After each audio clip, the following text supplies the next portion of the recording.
Good evening, everybody. Hope you're well out there. For queuing on, cunt.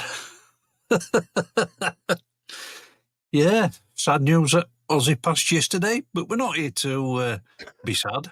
We're going to celebrate and celebrate his life. Yep. How's it going, Badass Dan? Sorry. Apologies. Lisa, Block. Aye, Block. Badass. Yeah. You've forgotten how to talk since your holiday. Yeah. His holidays, or should we say, he's back from his unauthorised absence.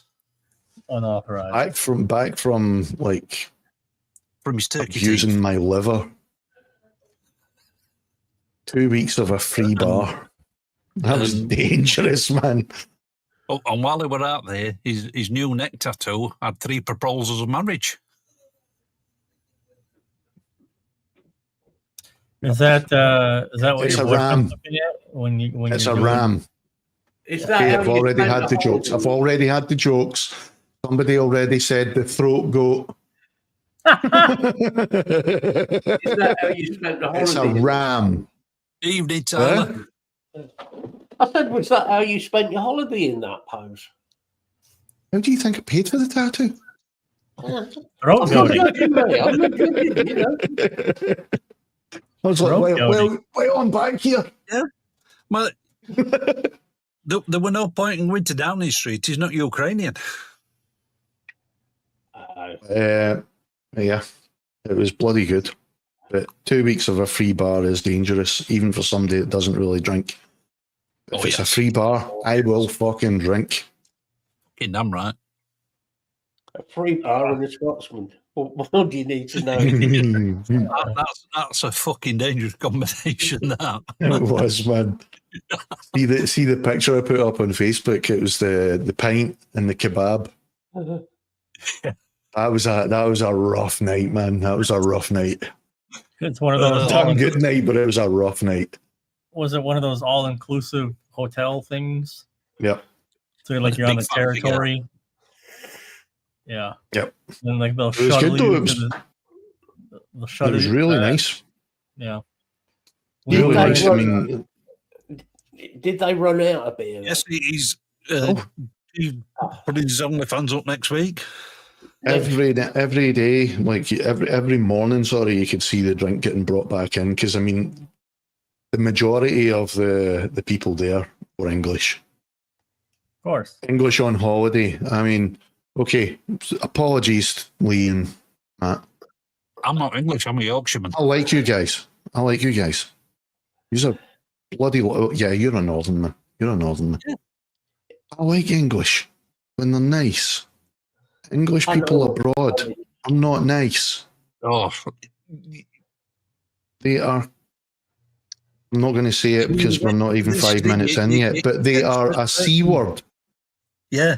And their children are even worse. Oh, yeah. That's all I'm saying. It don't matter where you go. Spain, Turkey, Italy, there's that certain type of Brit, and you just think, go the fuck away. Oh, Go dude, get they were fucking locked up, obnoxious. leave us alone. We're I here for mean, a fucking good time. There was one guy, right? I mean, the restaurant didn't open until 6:45 every night.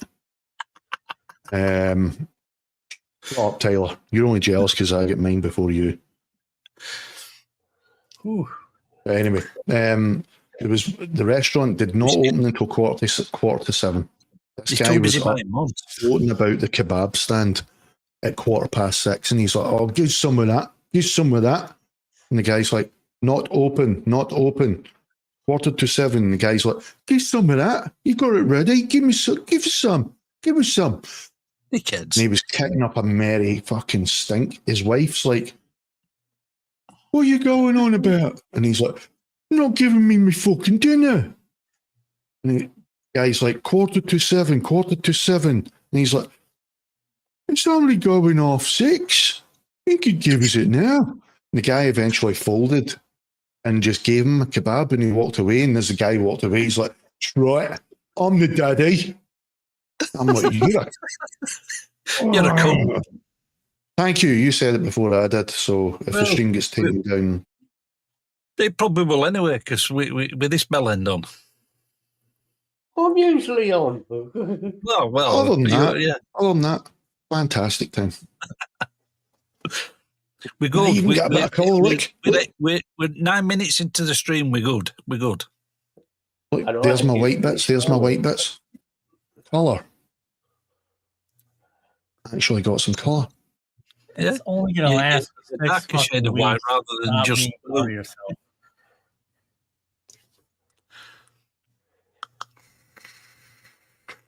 Yeah. I mean, for a hotel and all inclusive, it was lovely. Food, staff, amazing, Oh, and that's free alcohol. So, fuck yeah. All you need now is to ban the English people, and you'll be fine. Yes. And I think that, see, because okay, it's a hotel and everything. It was like a big square of buildings enclosing where the pool and the restaurant and the bar was, and then they had a stage, massive snack bar restaurant. This was all in the kind of quad of the 4 buildings,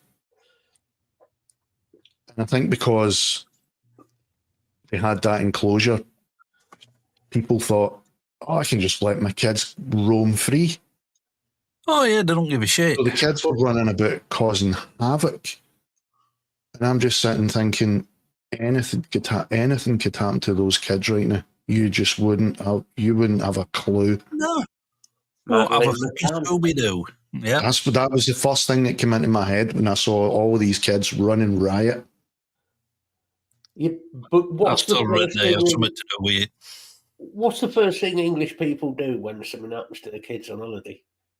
Blame the foreigners. Aye, exactly.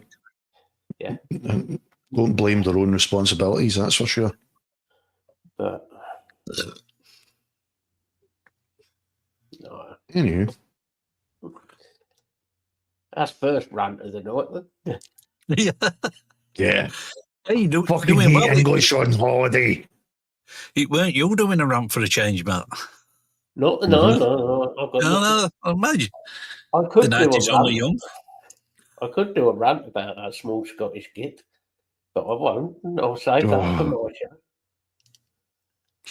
Yeah, we'll get half an hour Keep or that in so the into back the show. pocket. Keep it in the back pocket. He's small enough. Yeah, Lisa, that's pretty much why I can't stay in the sun for too long, because I did get burned really, really badly when I was a kid. And I basically get told by doctors, don't go out in the sun. Just don't go out in the sun after this. What anti-fucking done? Oh, it's not worth it, Lisa. I'll tell you in a bit. It's just the same old crap. His political ramblings. Mm-hmm. He's trying to teach us all about American politics now. Oh boy. Well, he couldn't Roughly even teach what I it. said too. Yeah. It was supposed to be a Isn't it vape just- review, and he couldn't teach anybody about vaping. Isn't it just fascism now? Pretty much. But he's talking about the whole Trump stuff that's going on. We all know what's going on. We all know how it's probably, but Oh, I saw a fucking great meme, and it was a picture of, I think it was Lockheed Martin's new jet fighter. I think it's called the X-37 or something like that. Yeah. And it was saying Lockheed Martin proudly showed off their new jet fighter, the X-37, featuring its new invisibility shielding. It's painted with a thin coating of the Epstein files. Come on. oh, Fucking hell. How long was that? Not even 5 minutes in, and I'm getting second adverts. What the fuck? I put it on conservative, I know. YouTube will do what it wants to do. Well, Yeah. this is true. It'll actually Which change isn't the much ad. better. So, like, if you upload a video, and even if you disable mid-rolls, which I usually do, it still puts them in anyway. So I've not had that yet. So I don't bother with mid-rolls unless it's like a particularly long video, just to break it up a bit. But also, you got to go back sometimes. They'll put all your ads at the end of the video. Yeah. So yeah, I have noticed that as well. Especially on like, why am I not last getting 2 any or 3 ads? I've put up. Because all the ads are at the end of the video when the video is over.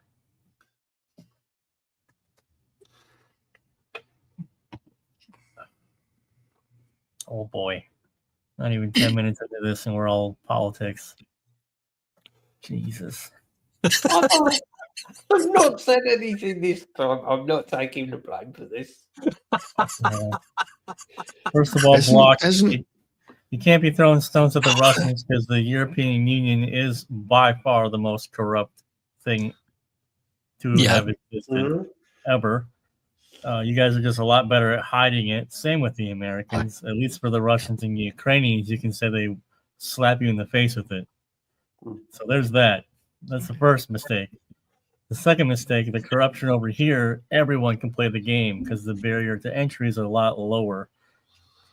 There's just as much corruption as in Germany than in Russia, but you need millions of dollars to play the game in Germany.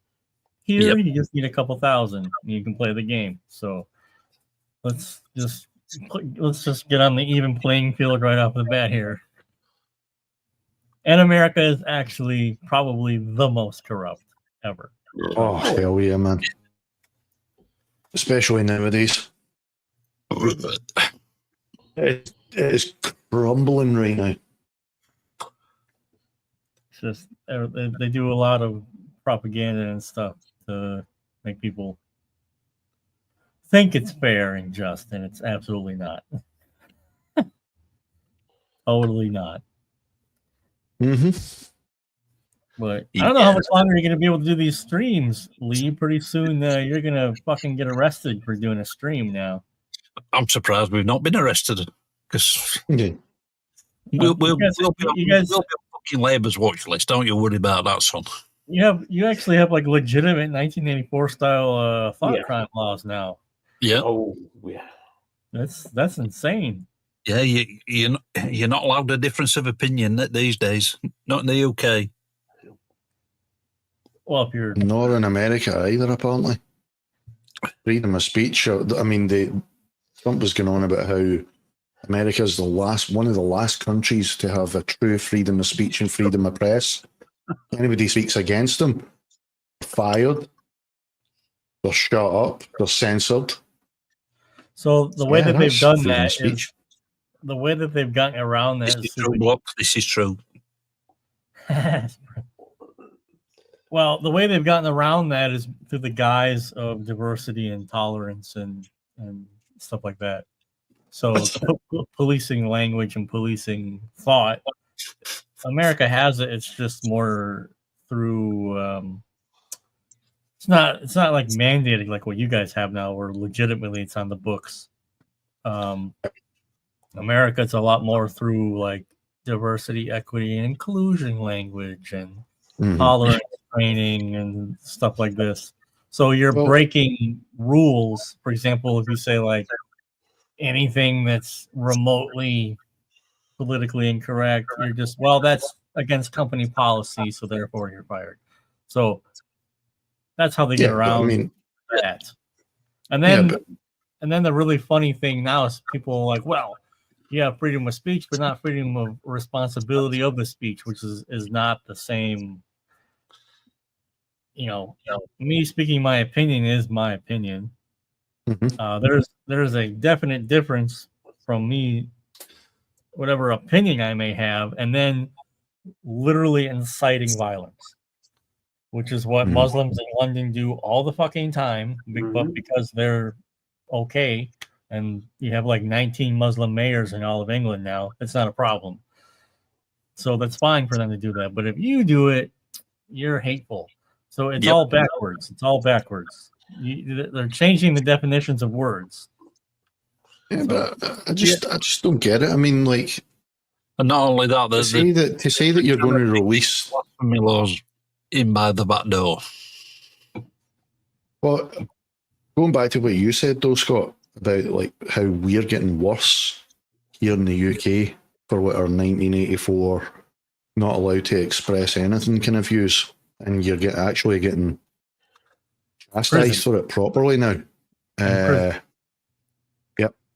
There was a guy. I know the show's at various forms around the world, but you know the show MasterChef? Yep. I know I'm not about to say Greg Wallace because he deserved to lose his job. Because, I mean, you can't whip your cock out and wave it in somebody's face and not lose your job. Even, anyway, I'm not going to go into that. But his co-host, right, John Turode, a rap party, not rap as in hip-hop, a series rap party in 2000. This is back in 2019. 2019. Now, 6 years later, he's lost his job because of something that happened back in 2019. Mm-hmm. What it was is that at the rap party, they had somebody playing music and they were playing Kanye West, Gold Digger. He was singing along to the lyrics and was singing it into someone's face. Singing it into the staff's face. John Turode. John Turode. That's not. Why is he being held responsible for that? Don't hold Kanye West responsible for using that word. Don't hold the fucking rap party for playing that track responsible for it. No, just sack the guy that was singing along to one of his favourite tracks. 6 years later. That's how fucking stupid things are getting over here. Well, it's like 6 years later. Like that young lass that got banned off Instagram for posting a video that had got some fucking rap song behind it and she was singing along. And it had got certain words that she shouldn't use because she's not black. Well, it's not great, man. I don't listen to black music. It's trash anyway. So if they want to keep it for them, let them have it because it's garbage. Unless it's black metal. Yeah, which it's same thing. Same rules apply. Same rules apply. Which I purchased the Berserker multi-tracks today. Oh yeah, nice. Good luck with those. I got some stuff coming up with that, but yeah, I don't know who the hell Crusher Jules is. He's a sort of ex-journalist / designer. He did a lot of stuff for Sabbath and Ozzy back in the day. He used to work for Kerrang. Right. Okay. Get out. Yeah. I'm sorry. I don't know everything. I haven't had anything to do with Kerrang since like the late 80s, early 90s. Yeah, he had a bit of a Facebook rant today and didn't hold back on a certain Mrs. Osborne. Nobody likes her. No. That's the only reason why Ozzy survived as long as he did. He got fucking milked out for one more show. She's been milking him for 30 years. I mean, at least. Let's be honest. She's a fucking... Do you know what? I went to see him on his first retirement tour back in the 90s. For whatever reasons, he loved her. That was enough for him. That's the way I look at it. Whatever. She's not for everyone, but she was for him, apparently. Yeah. Well, I'm the hairdresser. Except for that one time he did try to strangle her. You see, the one time we've decided you need to die. Mm-hmm, mm-hmm. The one time Ozzy saw sense and he got caught. I know.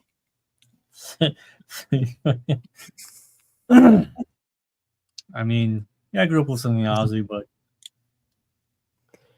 rip for sure. Right. But I mean, Absolutely. Yeah, I mean, I was never We a held fan our of clubs for guys. controversial. I was never a fan of Black Sabbath or Ozzy's own music, but as a person, fucking legend. Fucking get out. and you're telling me to get out, Lisa? I know. Oh, there's going to be a punch up tonight in your Fucking is in there. Oh, dear. I don't know one guy. But then we got fucking G-String over here saying, yeah, fuck Sabbath. Yeah, fuck Ozzy. Nice guy, though. Sabbath, I mean, okay, they weren't my cup of tea, but I won't deny that they paved the way. Again, it's one of those things along with a couple of other bands. Yeah, Motörhead. I mean, you got to remember, it's almost one of those things where, like, I talked to my dad about this because, you know, he was alive during the evolution. So you got to remember, there was a time when a band like Sweet was fucking heavy and crazy, glam as well.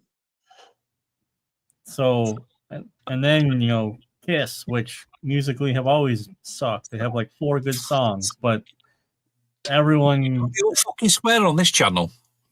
Hey, Kiss sucks, except for like 4 songs. Yes, they do. Yes, they really fucking do. They're like. They're an abomination.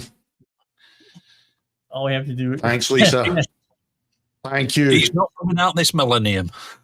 He's finally fucking finished doing his vocal backing. Are you sure? They've got to be fucking mixed, yeah? Yes. Yes. Listen, okay. He's in Yari Wintersun territory, so just simmer your expectations to -0. Oh.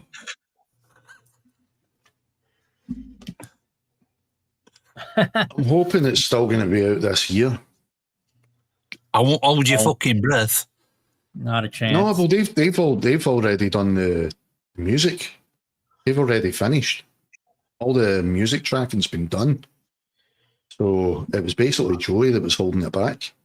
I mean, it might come out. That's unusual. I think they're holding everything up. It could happen.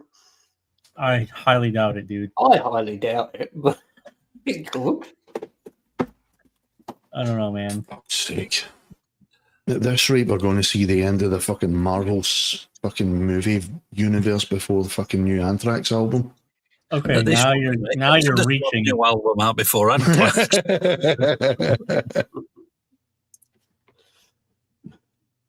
Man, Marvel, what the fuck? You guys, I don't know what the fuck. Hey, don't fucking blame me. We're wasting time watching that garbage. New Superman, though. No. Just no. Yes. No. It is I'm not proper going to go watch Superman, you know? Like, dude.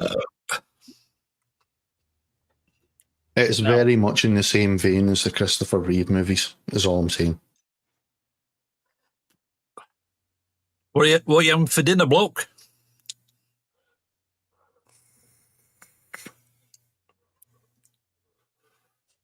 I've never been on that train, you know, the Marvel stuff. Even the Batman movies, it's like, whatever. Oh. This is the weird fucking thing, is I've always been a Batman fan. But yeah, of course. I only ever read 4 graphic novels. I never read the comics. Only read the 4 graphic novels. The sort of Dark Knight comics. I read Killing Joke, which is just quintessential Batman. Hence that. The greatest Joker stories ever told: Judgment in Gotham and Dark Knight Returns. That's all. But then when they started doing the movies, that's no good, bloke. Yeah. Mind you, I can't say that. The Marvel movies are fun. Yeah, it's hard to Don't be get around. expecting a lot of substance. Well, yeah. It's just No, bad. you're just getting beat over the head with propaganda and stupid shit, dumb stories, and just if I want to get my intelligence insulted, I don't know. Just watch BBC. There are probably 80s porn movies with better plots. I don't know. Yeah. Deadpool and Wolverine, however, Lisa, Deadpool and Wolverine is funny as hell. You know, I never saw Deadpool, and a lot of people say it is actually pretty funny. It is funny. It's a comedy. All the Deadpool movies have been comedy. Yeah. And those are the ones that actually do the best, right? Yeah. I mean, like, in terms of, Yep. Well, He basically just said to Ryan Reynolds, "You have free reign with this character." Yeah. You could be obsessed with Star Wars movies. I am not. Nah. Yeah. I mean, what sort of idiot would be obsessed with? No. No, I think Could be worse. It could be a tricky. I think probably like Not guilty. Not guilty. That's so gay. Jesus Christ.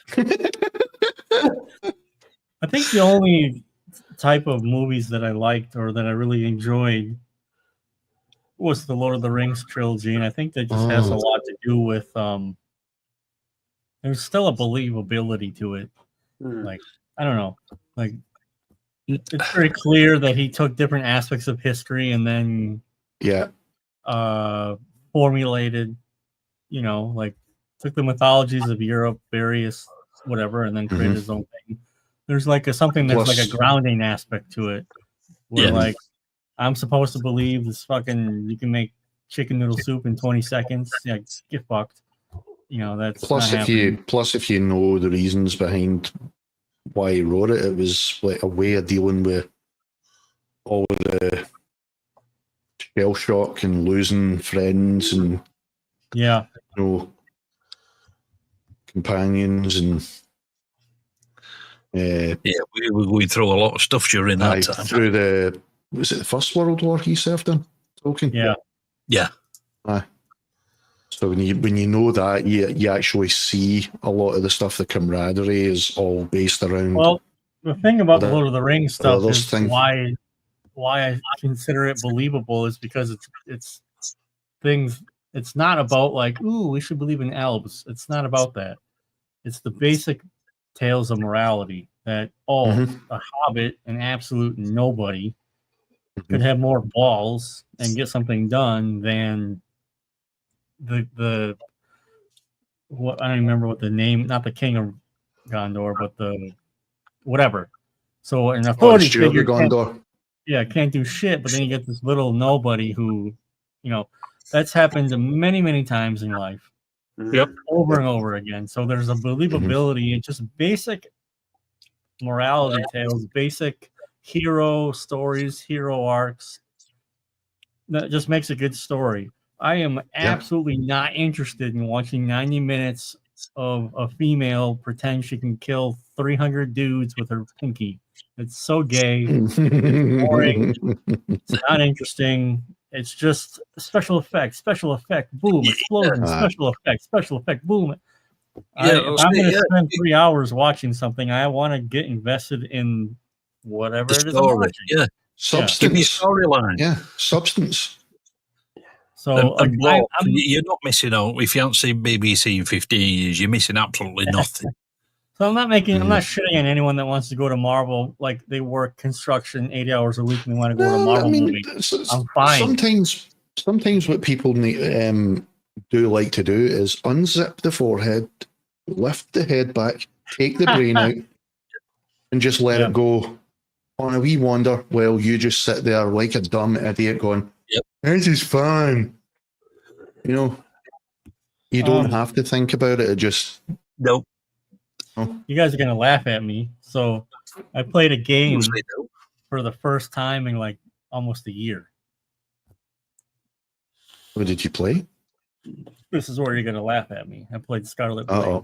Stellar Blade, sorry. What the hell's that? Yeah, it's basically it pissed off a lot of people because the main protagonist is a hot chick that wears skin tight clothing.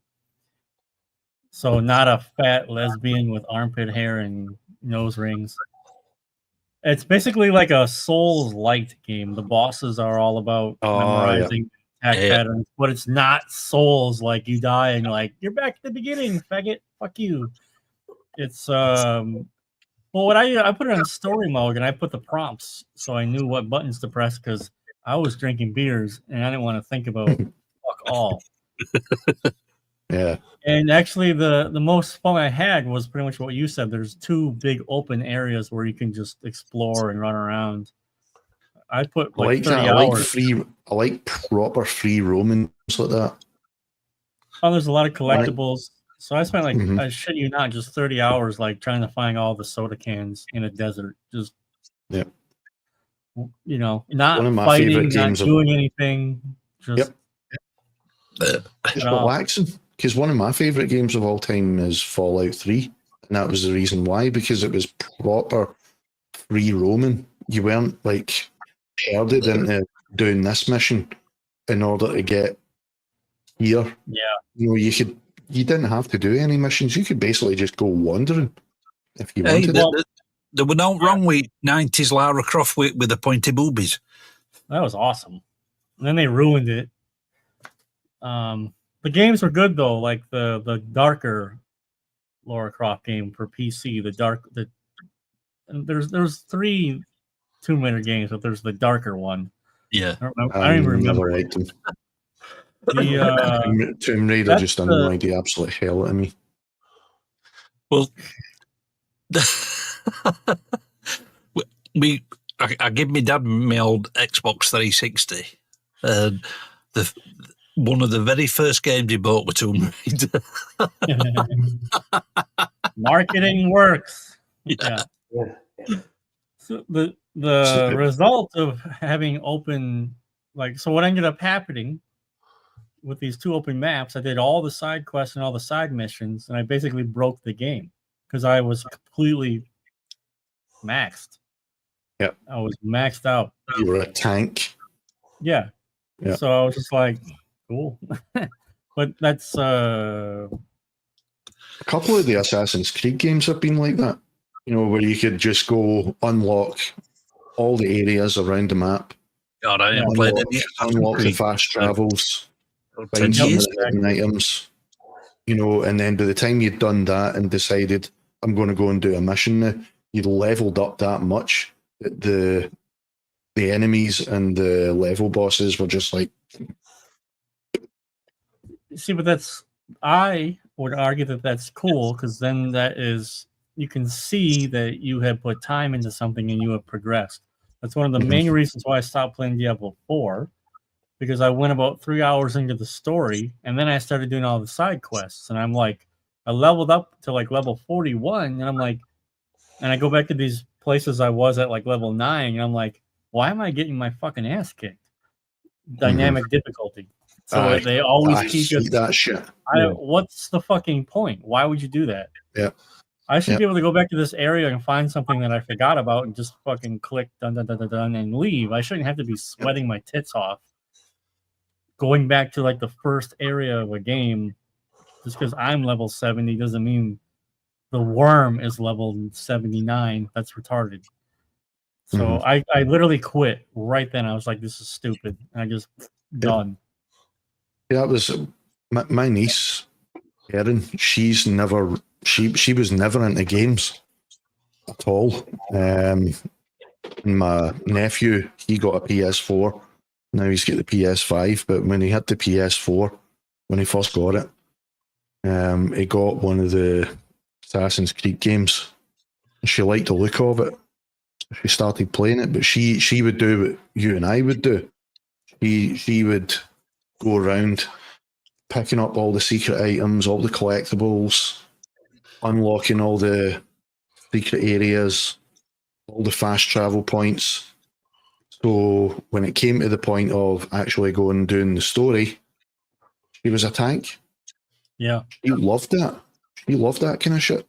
like you said, dynamic fucking AI is just a pain in the prick. Like, what's the point? I mean, like, it takes all. What's the point of leveling? If I can beat the game at level 20, then I'll beat the game at level 20. Who cares? Yeah. It's like, you know, like I still think Path of Exile is a superior game. That's the Diablo that they should have made 15 years ago. That was a demo. I played the fucking pre-release demo of Path of Exile when you had to email for beta keys in 2011, and that was the game everyone was like, oh, I hope Diablo 4 is like this, because Diablo 3 was out at the time, and the auction crap, they all did back then. And Block, you'll not regret getting the full package of Deviant drums. They are fucking kick-ass. The motion sickness. Just started doing. Turn off motion blur and screen shake. Yeah, that's one thing I do I don't understand why. The first thing I do now is turn off motion blur and screen shake and camera shake. Yeah. Yep. Yeah. Like I'm playing a game, guys. Oh, man. Do you remember Wipeout? Do you remember Wipeout on the first PlayStation? Yeah. Right, and then there was Wipeout 2097. Now we would always play the game on the outside of the ship view, right? My friend Colin could not play the game at all, but he would insist that he was better at the game with the cockpit view. And if you remember Wipeout, when you were in the cockpit view, the track would do that.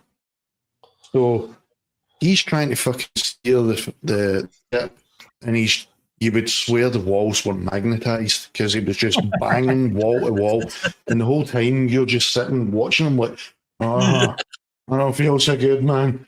Colin, change the view, man. Honestly, you'll find it easier. No, I'm better with this view. Man.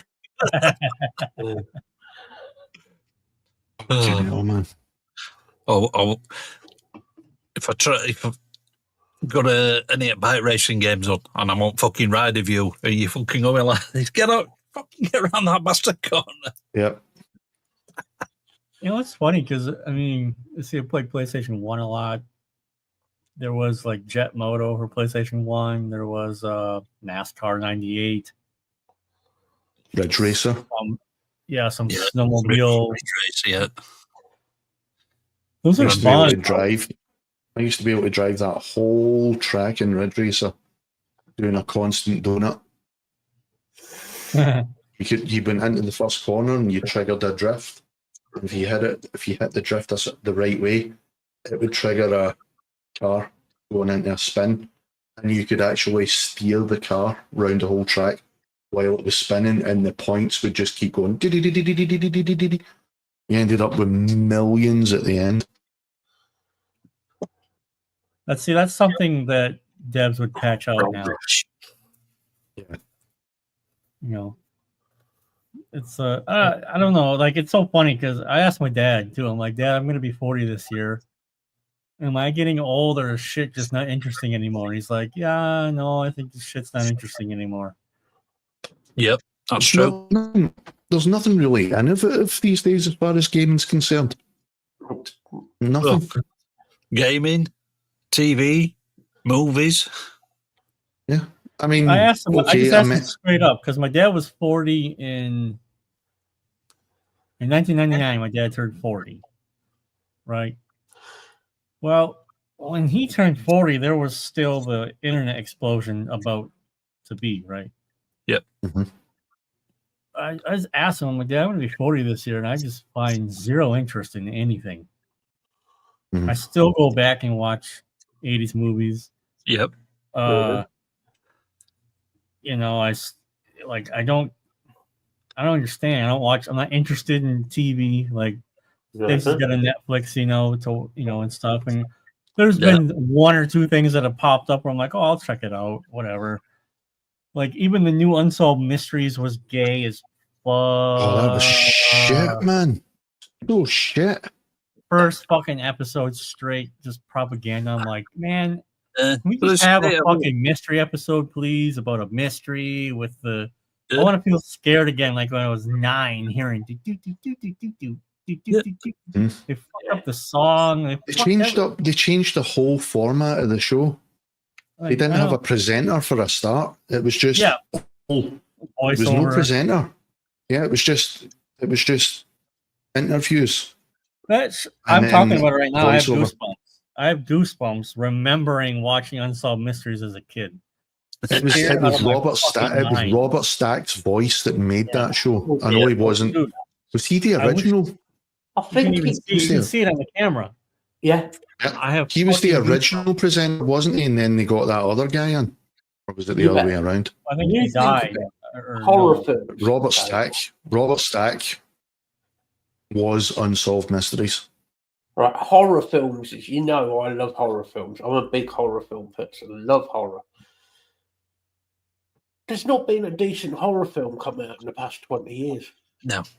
It's been the transition to shock and gore, right? Which is not. Yeah, but it's boring. Yeah, that's not proper horror. It's boring. You watch it and you think, like, here comes the thingy director. Yeah, we first 5 minutes you can go, well, he's going to get killed there. She's going to get killed there. The Terrifier one of the last, films, which was, they all made this big thing out of the Terrifier films. No it's interest. horrendous and it's this and it's that. And I'm sat there and I was like, I'm falling asleep. I'm bored. Because it was just shit. It's formulaic. It's formulaic. That's all it is. Did you guys have Nickelodeon in the 90s? Yeah. Yeah. Even Alone in the Dark is scarier. Yeah. Goosebumps. Yeah, Goosebumps. Even Goosebumps, and that was the kiddie horror, but I mean, even that was still creepy at times. The one I miss is Tales from the Crypt. Oh, I think I did a Creep show. Dude, Tales from the Crypt was fucked up. You know, like I watched it fucked you with your head. Dude, well, I can't believe my mom would let me watch that son of a bitch. I was the same. It was like I was watching it and it was like, it can't be that bad. And then like the parents watched it and they were like, whoa, this is some fucked up shit. Well, and then over here we had Tales of the Unexpected. That was some screwed up shit. Hey, fuck him up. By Roald Dahl. Yep. Yeah. He was a twisted fuck. Hey, fuck him up. Yeah, even like I'll consider Matilda to be a scary movie. It's definitely twisted. Because it's exactly a good word, twisted. It's fucked up. The thing is, when we were kids, your parents had put that stuff like that on. Yeah. Would you put that on for your daughter now? No fucking way. Because I was buying like cheap DVDs, so Gwendolyn, my daughter, had something to watch like on her telly. This explains a lot with Gwendolyn. Hold on. I only bought the Hellraiser box set. No, but I looked at Matilda, and when second one is fucking fantastic, and the way it is, there's some warped shit in that. Absolutely, but the thing is, though, Clive Barker is an absolute fucking deviant of a man. Have you seen the cartoon he's just done? No. Clive Barker has just done a cartoon, and it's meant to be for children. Yeah, Gwendolyn is not watching it. Honestly, I watched it and I was thinking, you can tell Clive Barker wrote this. Yep. It's fucking twisted. I mean, like, yeah, so my daughter, I mean, there has to be a point when she needs to be exposed to these things. Yeah. But I remember myself at 7, just some of the things that I got my hands on. I agree with you. I agree with you, Scott. There is an age when you discover horror, you discover all of that stuff. We all did it, and we were all trying to get horror films well below the age we should have done. Sure. I was in my early teens, which was probably No, you would have got most kids. I remember what I see is like the proper slasher period, the classics. Watching Texas Chainsaw Massacre around a friend's house. Yep, before it got banned. On VHS.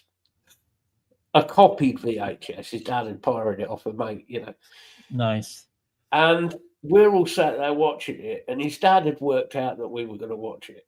Comes back from the pub and started a chainsaw and walked in the front room. we were 12 years old at the time. Nice. Oh, that's something I'd do. Yeah. That'll teach you fucking cunts. Now go to bed. Shut up. Fuck. Turn the lights off. The horror now isn't proper horror. The last decent proper creep out horror movie for me was, and I'm not talking the American remakes, I'm talking the original Japanese. Either The Ring or The Grudge. Yep. Grudge probably was creepier though, if you ask me. Yeah. Way creepier. That was proper like, whoa. It didn't need to do much. It was most of it was insinuated. Yeah.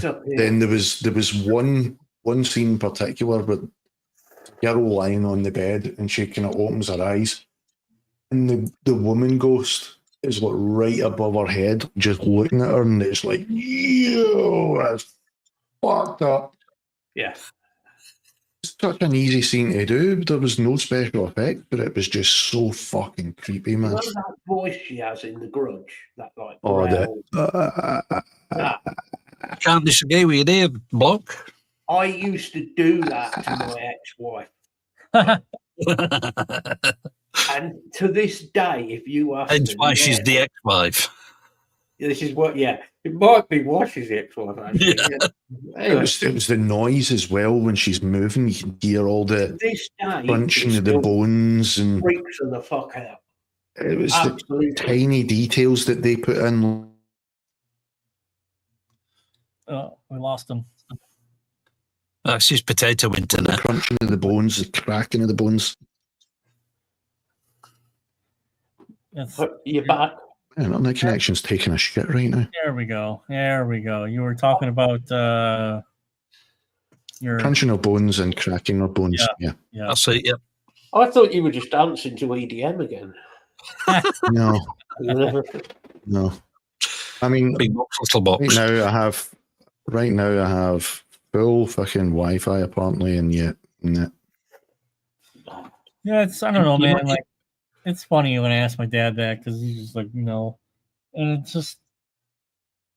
it's really weird, dude. You know, and I think so many things get in the way now. Where we got to have the black dude, the gay fat lesbian, the white haired, trans. How about you just come up with a really cool idea, and here's what we're gonna do. We're gonna take Superman and make him black. Well, dude, there's plenty of black superheroes. Why don't you just take one of the black superheroes that they've already created? Or we'll make King Henry VIII a gay disabled black man. Yeah, which is it's just demoralization in my point. You know what I mean? I don't even want to watch it, to be honest. I'm not interested. Or now we got folks in England trying to say Vikings were black, which is just like, fuck off. I mean, it's ridiculous. So I just want to that's why I go back to the 80s stuff. Like I've seen Conan the Barbarian probably 3,000 times in my life. I love the film. Yes. I think it's an awesome film. You don't need to know English to even watch the film. It's basically a musical, you know. Well, wait, Sam. We go back to watching 80s and 70s films and TV series all the time. It's like you guys were talking about Hellraiser. I mean, we were watching, Nick does his movie night. Yeah. We watched the first Hellraiser, Hellbound Heart. Hellraiser, the first one, like weeks ago. And then just last week, I think, we watched Hellraiser 2. Two of the best fucking horror movies ever made. Absolutely. It's the little bits in there, like the picking his skin off. Yeah. It creeps you out. It's that getting under your skin. And it's not as go Frank. It's not as hard hitting in the second one, but yeah, the like having to suck the fucking life out of the victims to get his own flesh back. Yep. Oh, block but he never recovers his skin. Films these days. Oh, Jesus. That will never, ever, ever be allowed. Isn't it strange, though? That is an institution. A lot of the people, a lot of the clips out of like the Holy Grail and now can become true. Yep. I want to be known as a woman. I want to have the right to be known as Loretta. Help! I'm being oppressed. Monty Python. I'm seeing the violence inherent in the system. Monty Python, like 40, 50 years ago had already worked out what was going to happen. Well, it's just pattern recognition, which is actually the sign of intelligence. That's why you can take an intelligence test without knowing a language, because if you can recognize a pattern, and that's those are the most dangerous type of people, but often the most ignored, because if you can extrapolate a pattern early on, you've seen this all throughout, like, let's just use immigration because that's a super popular topic at the moment. Yeah. There was already a guy in the 70s in England saying, 40,000 in the last 2 years is already too much. What's going to happen when it's 100,000? And they're like, come on, chill out. He already worked out the math 50 years ago. Now look at you. The thing is, everybody, like Enoch Powell, as soon as you mention that name, and speech, which was 1960 something, so it's over 50 years ago. They always play the same bit. They always play the bit that makes him look like he's saying black people and anybody who is not white shouldn't be in this country. They're troublemakers. They're this, they're that. No, what he said is, if you keep bringing in immigrants into the country to take the jobs of the white person, you're going to cause problems in areas because you're taking the jobs away from white people. Well, at the end of the day, it's not about taking the jobs away. It's about allowing companies to be able to exploit that. Yeah. Because how do they do it? Well, they realise that these people are getting paid far less back in their own countries, that they can get away with it here, and the government lets them away with that. They did it with it's exploitation. They did it with Irish people. Yeah. They did it with Scottish people. Mm-hmm. They've done, so it's just the way the system works. It's no good sitting there screaming and crying about it and saying, "Oh, well, you can't say racist comments like that." Well, no, it's not racism. Mm-hmm. It's fact. Facts don't give a fuck. Let me put it this way. There was a lot of Eastern Europeans that were in the support industry when I was working in it. People were complaining that they were taking jobs away from other folk, right? Mm-hmm. But the simple fact was that if they'd done the same job, say back in Poland, they would get significantly less than what they were getting over here, even on the minimum wage, which back then was about £7.47 per hour. And a half-eaten Masba. Right? Yep. So even £7.47 per hour was a ton more than they were getting back in Poland. So who's to blame? The company that's fucking exploiting that loophole, or the Polish person that's coming over here because they're going to get more money than back home? Where I used to live in Boston, we had a lot of people from Latvia, Lithuania, Polish people, that part of the world. I tell you, and everybody goes, "Oh, they're taking our jobs." No, they're not taking your jobs. You're too lazy to go and do the job. Yeah. That's another thing. These people came over. They're quite willing to work. They will put the fucking work in non-stop, and they do work workhorses. They are workhorses. Fucking work. Even though they're getting minimum wage, these guys work their asses off and done all the time under the sun. People, they all went, these Polish, they never come over here and try and talk English. Actually, they did. Most of them did. Aye. Yeah. And when you got chatting to these people, they were absolutely spot on people. Really, really nice people. One of my good mates, Marcin, was Polish that I worked with. So we have a Polish fucking workhorse. Perfect English. And I was stood by chatting to a family, and their English wasn't very good, but they tried. Mm-hmm. And the son turned around because the dad said something in Polish. Obviously, I can't talk Polish, and the son turned around and went, "Dad, you meant to say it in English, not Polish." The kid was telling his brother. But he was going to college to learn. He was trying to learn English to fit in with us. Yeah. Well, that's what Marcin was like, because he would always ask us, what's the Scottish slang for this? Oh God! Because he loved the Scottish, he loved the Scottish way of speaking English. So we would teach him all the really, really fucking rough slang, and then in return, he would do the same for the Polish. Well, I learned choice phrases in Polish, I can tell you. It's actually a sad situation all around. The Polish are getting abused and in a different way. The English are getting disenfranchised, and the company is getting rich, and the government's great GDP, because everyone failed. It's a fractional reserve debt-based banking system that will fail, because that's the design. Is failing. So the GDP is like, just as long as the GDP is growing, we're good. It's fake. It's not real. No. Mm-hmm. So it's actually a sad situation on both sides, because you have those Polish who are hardworking, who are intelligent, who do want to work, and Poland gets fucked because those guys left, and they need them back in Poland because they need smart people. It's a fucked situation. Yeah. You look at how many went into the NHS as well. Fuck, jeez, yeah. They were probably like 3 times more qualified than people that were born in the UK doing the same job.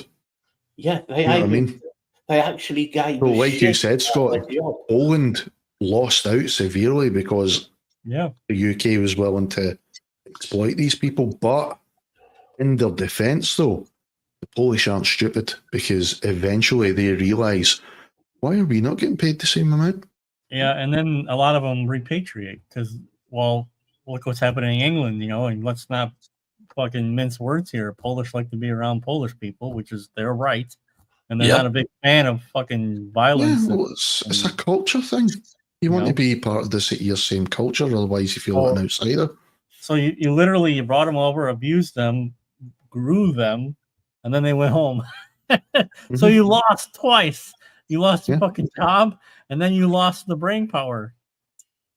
And then I was telling these guys, it was in the last show, actually.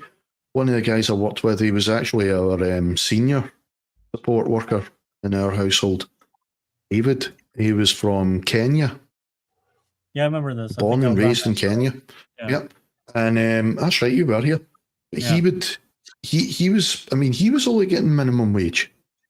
But again, fucking, that is way, way more than what he would have got back in Kenya. What he was doing was, he could afford to keep half of his wage and send the other half back over to a Kenyan bank account. Let that fucking sit there. And then whenever he decided to take a break, he would go back to Kenya and live like an absolute fucking king. Right. He bought land, properties. He built his own fucking pub. He raised fucking goats and cattle and fucking. He was minted back in Kenya. Again, how did that help England? The GDP. You got. Didn't This is what I'm talking about. Didn't help him for long though. This is what I'm talking about. Being out. able to recognize patterns. It's like, well, if you just extrapolate what's going to happen here, this happens in America all the time. You bring the illegal Mexicans over, you pay them pennies on the dollar, but they're used to living like that, so it's no biggie for them to send half their money to Mexico. It's whatever. Yeah, well, I mean, it's. But the money. Because it's like me when it's like I'm not spending money in the economy where I live, for example. So it's a net negative for the country because I'm exporting. Whatever you get up to in your own private life is entirely up to you.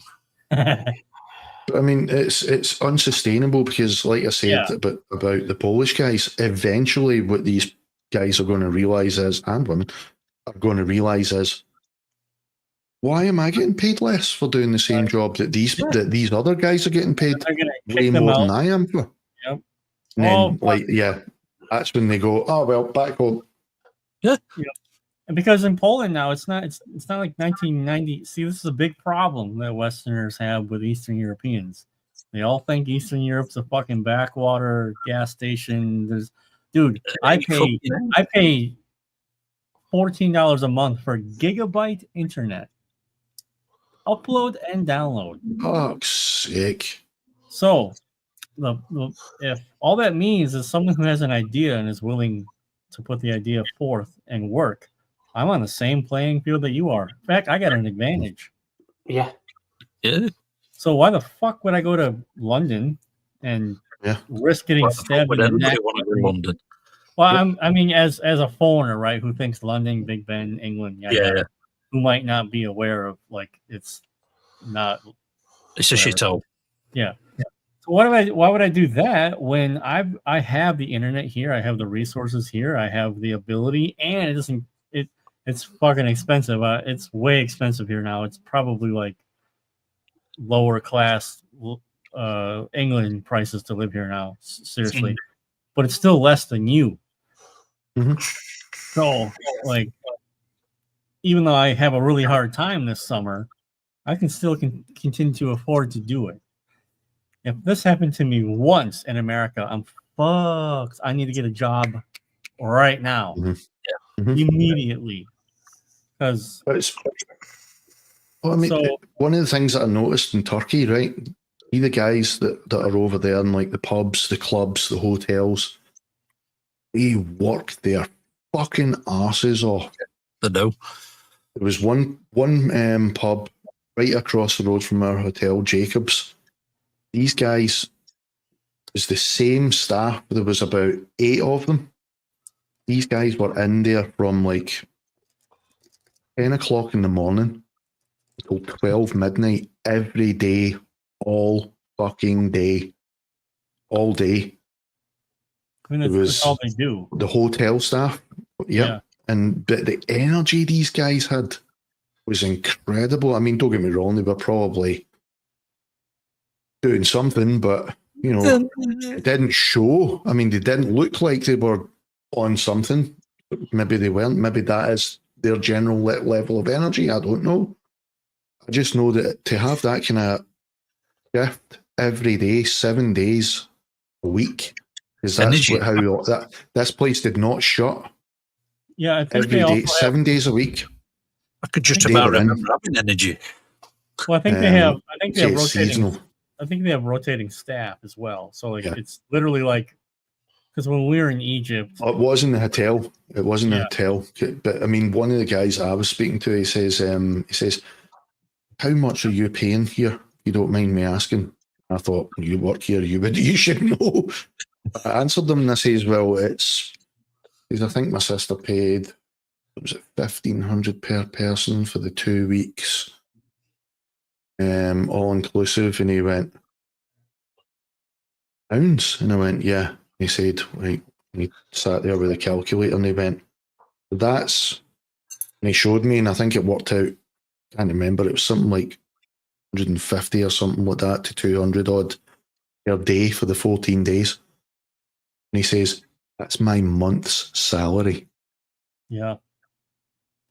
Month. And I was like, what? Yeah. He says, but we're used to it. He says, we don't need. He says, we can get what we need here for that amount. He says, but shocking. And I was like, yeah, it's shocking. That's what I'm saying. So it's with the advent of technology, though, it really was an argument in 1997, post-communist Poland, where maybe materialist speaking in some certain ways, it would have been an upgrade to go to England. I can't make that argument anymore. No. I've been to Poland. It's fucking nice. It's fucking nice. The roads are flat, straight. Shit's clean. I mean, they fist fuck you in taxes. I would never want to open a business in Poland. No, wow. But I mean, I don't know. I mean, you know, and you know, like, just people forget about that. It's not 1995 anymore. Yeah. You know, you can get an iPhone. I can go. There's a mall down the street from here. I can get the newest iPhone if I want. Right now. Yep. In Ukraine. There's nothing. There's. You know. This is the thing that shocked me as well. My brother-in-law to be, right, he was on holiday with us. He came back with watch. It's the exact same watch that he would have been able to get over here. Got it in Turkey. At Turkish prices. Yeah. Whether it was a knockoff or not, you couldn't tell. Right? This was like, this is a watch that over here, this is just fucking silly money, man. Over here, it would cost you about 50 fucking grand for this watch. Over there, 400 quid. Yeah. But for them, that might as well be 50 grand, you know. That's what I mean. But you do the conversion, and it probably is the exact same amount, but it's just you take out over there, it becomes X amount of Turkish lira, which translates as, you know. But I mean, got a question for you. So when you went back, like, did you make any purchases when you were there? I mean, like goods, like a watch. Because, like, if I got actual fucking right, so I got 3 of these, right, which would probably be one of these would probably be about anything from about 30 to 40 quid. Okay, so you got 3 of them for 30 quid. 50 quid. So you got 3 of them, right? So, like, when you go back, do you have to go through customs and claim, like, I bought shit in Turkey? Because imagine this guy buys a watch, right? That type of watch, and you have to go through claims, customs, because when you go into Poland, oh boy, they cavity search you. I mean, they don't literally, but I mean, they want to know what you got, where you got it, what you're doing, why you're here, which is which is why they haven't had any terrorist attacks, by the way. Just saying, you know, everything has to be declared and claimed. Everything. I will say this: Turkish security, tight, man. It's tight. Oh yes. See, just coming. When we were coming back, there were 3 security checks before we even got into the gate. Before we even got to the gate, 3 security checks, and then 4th at the gate. 4 security checks, and they check your bags. They don't do everyone, but for the first few, we've got a group of Scottish check through the X-ray. For the first 3, they put it through the X-ray. For the 4th, they'll just take a random person and they'll go, right, okay, look through the bags. 4 security checks before boarding. To leave or to enter? Leaving Turkey. Leaving, okay. And the thing is that here's the weird thing, right? I mean, out of there was 6 of us. There was my sister, her fiance, my niece, her partner, and my nephew and myself. Out of all of them, self and my brother-in-law to be are the most dodgy looking ones out of the lot of us. Both him and I we've seen the pictures. got to this. Yep, both him and I got to this fourth security point where they were randomly picking people and checking bags, and they looked at me and they went, "Yeah, just go and have a seat over there." my brother-in-law, yeah, just go and have a seat over there. My sister, my niece, her man, and my nephew all get pulled and get the bags searched. I was like, I love the Turkish. They're not discriminating against me. Oh, it was class, man. Yeah, it's interesting. So, because it's like when you come into Ukraine, for example.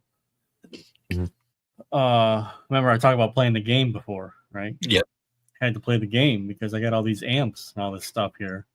Well, that's all import fees. It's all imported stuff. It doesn't matter that you bought it already and that you own it.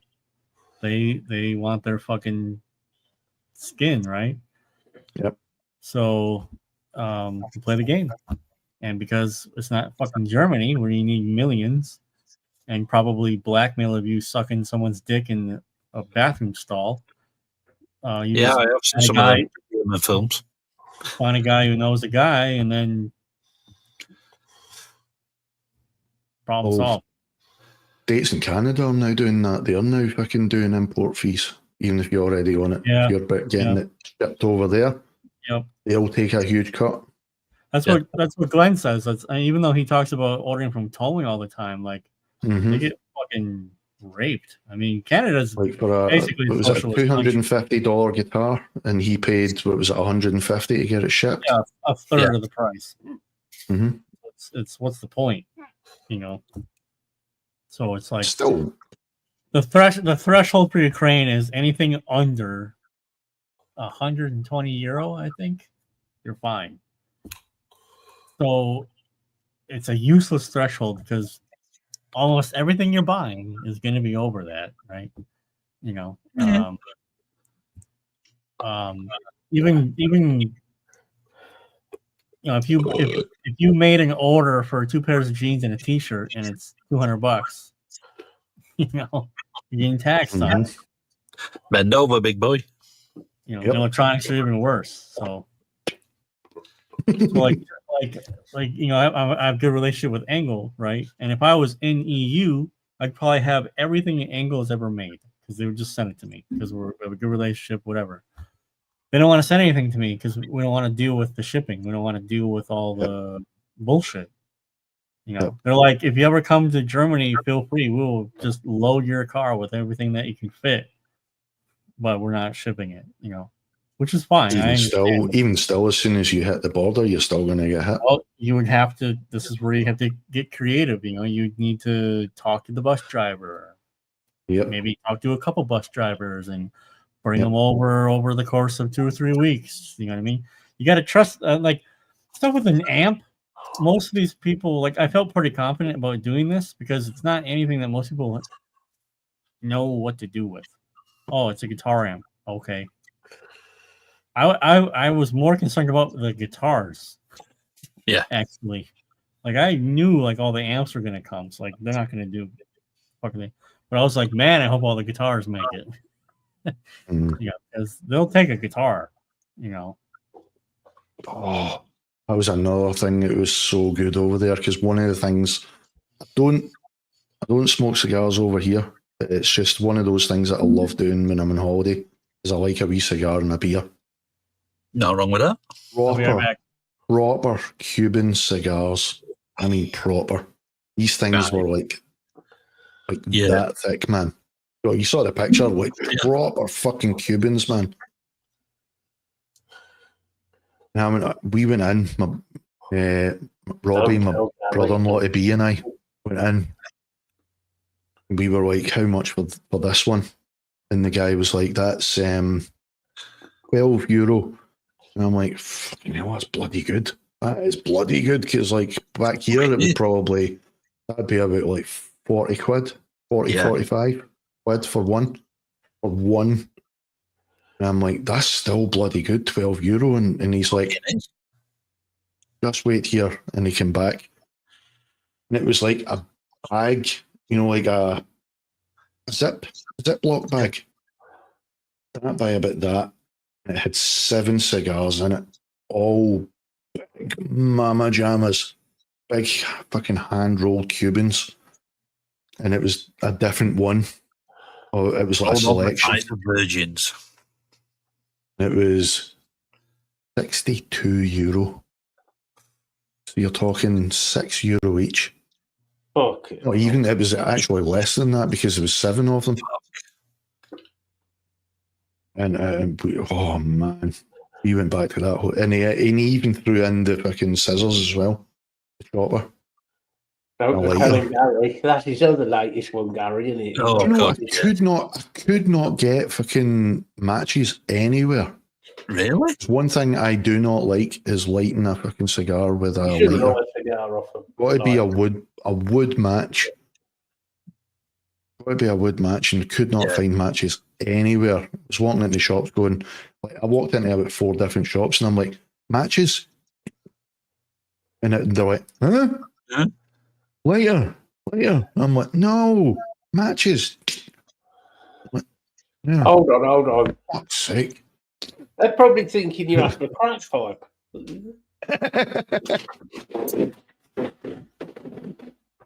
Oh, fucking hell, man. Oh, bloody hell. We get back to the hotel and we sparked up one each. My God, they were fucking lovely, these things. One of them in particular, it was one that was really fucking strong. But there was one that I got, and it was like creamy. Oh, it was beautiful. It was creamy down his throat. The fuck did I sit in on? Very, very creamy. You just don't want to know. And the taste just lingered. That creamy taste lingered in his throat. Yep. All I did was get down and go get a beer and I come back to this shit. I smoked the fuck out of that thing. He got his mouth around a big Cuban in Turkey. Yep. I was saying, Scott, we ended up getting a variety bag of 7 various Cubans. €62. But not even, that's what, €4 or €5 each? Yeah. Right. That's wow. One of them alone back here would be about £45 at least. I would probably do that with a whiskey, but it's like there's no real comfortable place to do that. You don't like you'd have to be on the balcony here to do that. Mm-hmm. I wouldn't do it in a house anywhere. Even in my own house, I wouldn't do it. I would, because your house will smell like a cigar for weeks. Ever. Yeah. So, well, I'll say, even when I did smoke, I didn't smoke it out. I'd always go outside. Mm-hmm. The thing with the cigar and the whiskey, though, is it's supposed to be a slow burn. Yeah. Mm-hmm. It's actually I have an interest to smoke pipe. I would like to actually do that because it just requires you to slow the fuck down. You have to sit and do nothing because it's that's what I like about a single malt as well. You have to savor it. You don't guzzle it. You savor it. You let it breathe. Mm-hmm. You have to. Same with a cigar, extremely slow burn, so you just have to just take your time. Absolutely. But the pipe thing, I'm with you in the pipe thing because I want to be one of these people that does that. Yeah. And you have to emphasize everything with the end of your pipe. Yep. You are a fucking retard. You, my little Scottish friend, are a cunt. Yeah. Yes. Because you don't actually smoke them. Inhale. You shouldn't. There's. I did the first straw. I did the first straw of the cigar, and it wasn't actually all that bad. It was quite nice.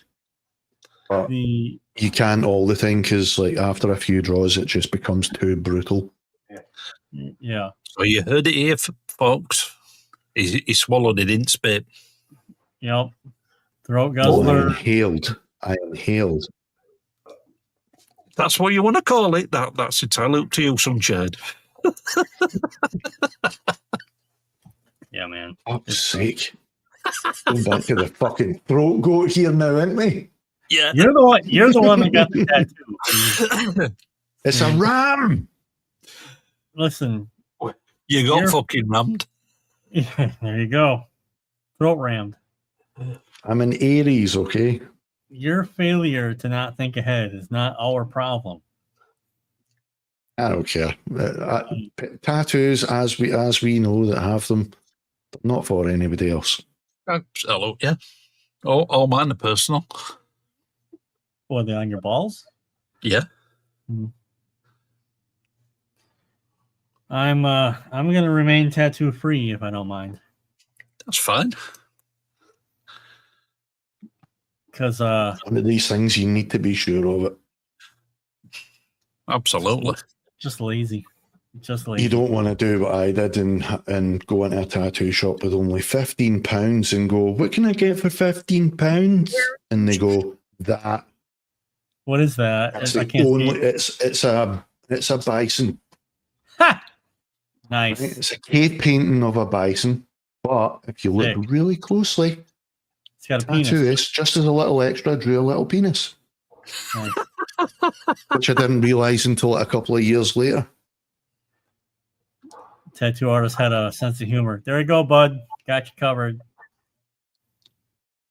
I mean, I get all that. Like, I'm there would be things that are personal to me that I do believe in that I would be comfortable with. They are my most personal ones. That's my niece and my nephew. Yeah. Like, I can understand my niece is on the left. My niece is on the left because she has heart problems on the left. Yeah. Well, that's it. Because 3 of the tattoos I've got, just on this back shoulder, the Chinese star symbols of mine and my 2 kids. Mm-hmm. See, I like stuff like that. I mean, like, that was random. That one was random. That was random. That one was personal, but oh, it was one as was that one. You don't have tattoos for that reason. Not that No. I realise that now. It was a bad idea. It seemed like a good one at the time, though. Well, you could do a Jenny and get a tash tattooed on your finger. Yeah. No, I am never getting a finger tattoo. Never getting tattooed like there on the inside and round the fucking front ever again. I get that done. That's still the worst fucking pain I've ever had with a tattoo. Why don't you get a palm tattoo? Nope. I'm not David Blaine. I would like the tattoo stuff. I would be completely selfish about. Like, someone's like, "Why don't you tattoo my name on your body?" I'm like, "Why don't you suck my balls?" I'm not. Even if it was my wife. If Stacey was like, "Let's get our tattoos," I'm like, "That's retarded. I'm not doing that." Yeah, like that would be never get anyone's name. It would be my worldview, my whatever it is. But I mean, like, I can already do that. I just wear. I can already do it without getting the tattoo. You know what I mean? So when I have everything that I use has everything I believe in already. Mm-hmm. My wedding ring has it even. So I'm just lazy. Lazy. I got that one done as well. Can you see that? Nope. Not really. Nope. You're gonna have to. That's an improvement. Yeah, stay like that. That's much better. And don't talk. No. The Viking runes for music and creation. That's cool. So I'm just wondering why Tyler has an orange squirrel smoking a bong on his back. Probably He's because he was Hmm. smoking a bowl and he had a really good He's idea. Tyler. He's an Amish redneck. I mean, at what point, Tyler, did we? I mean,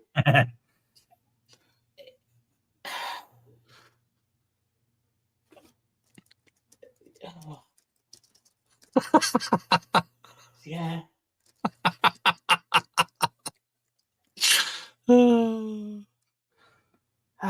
It's fine.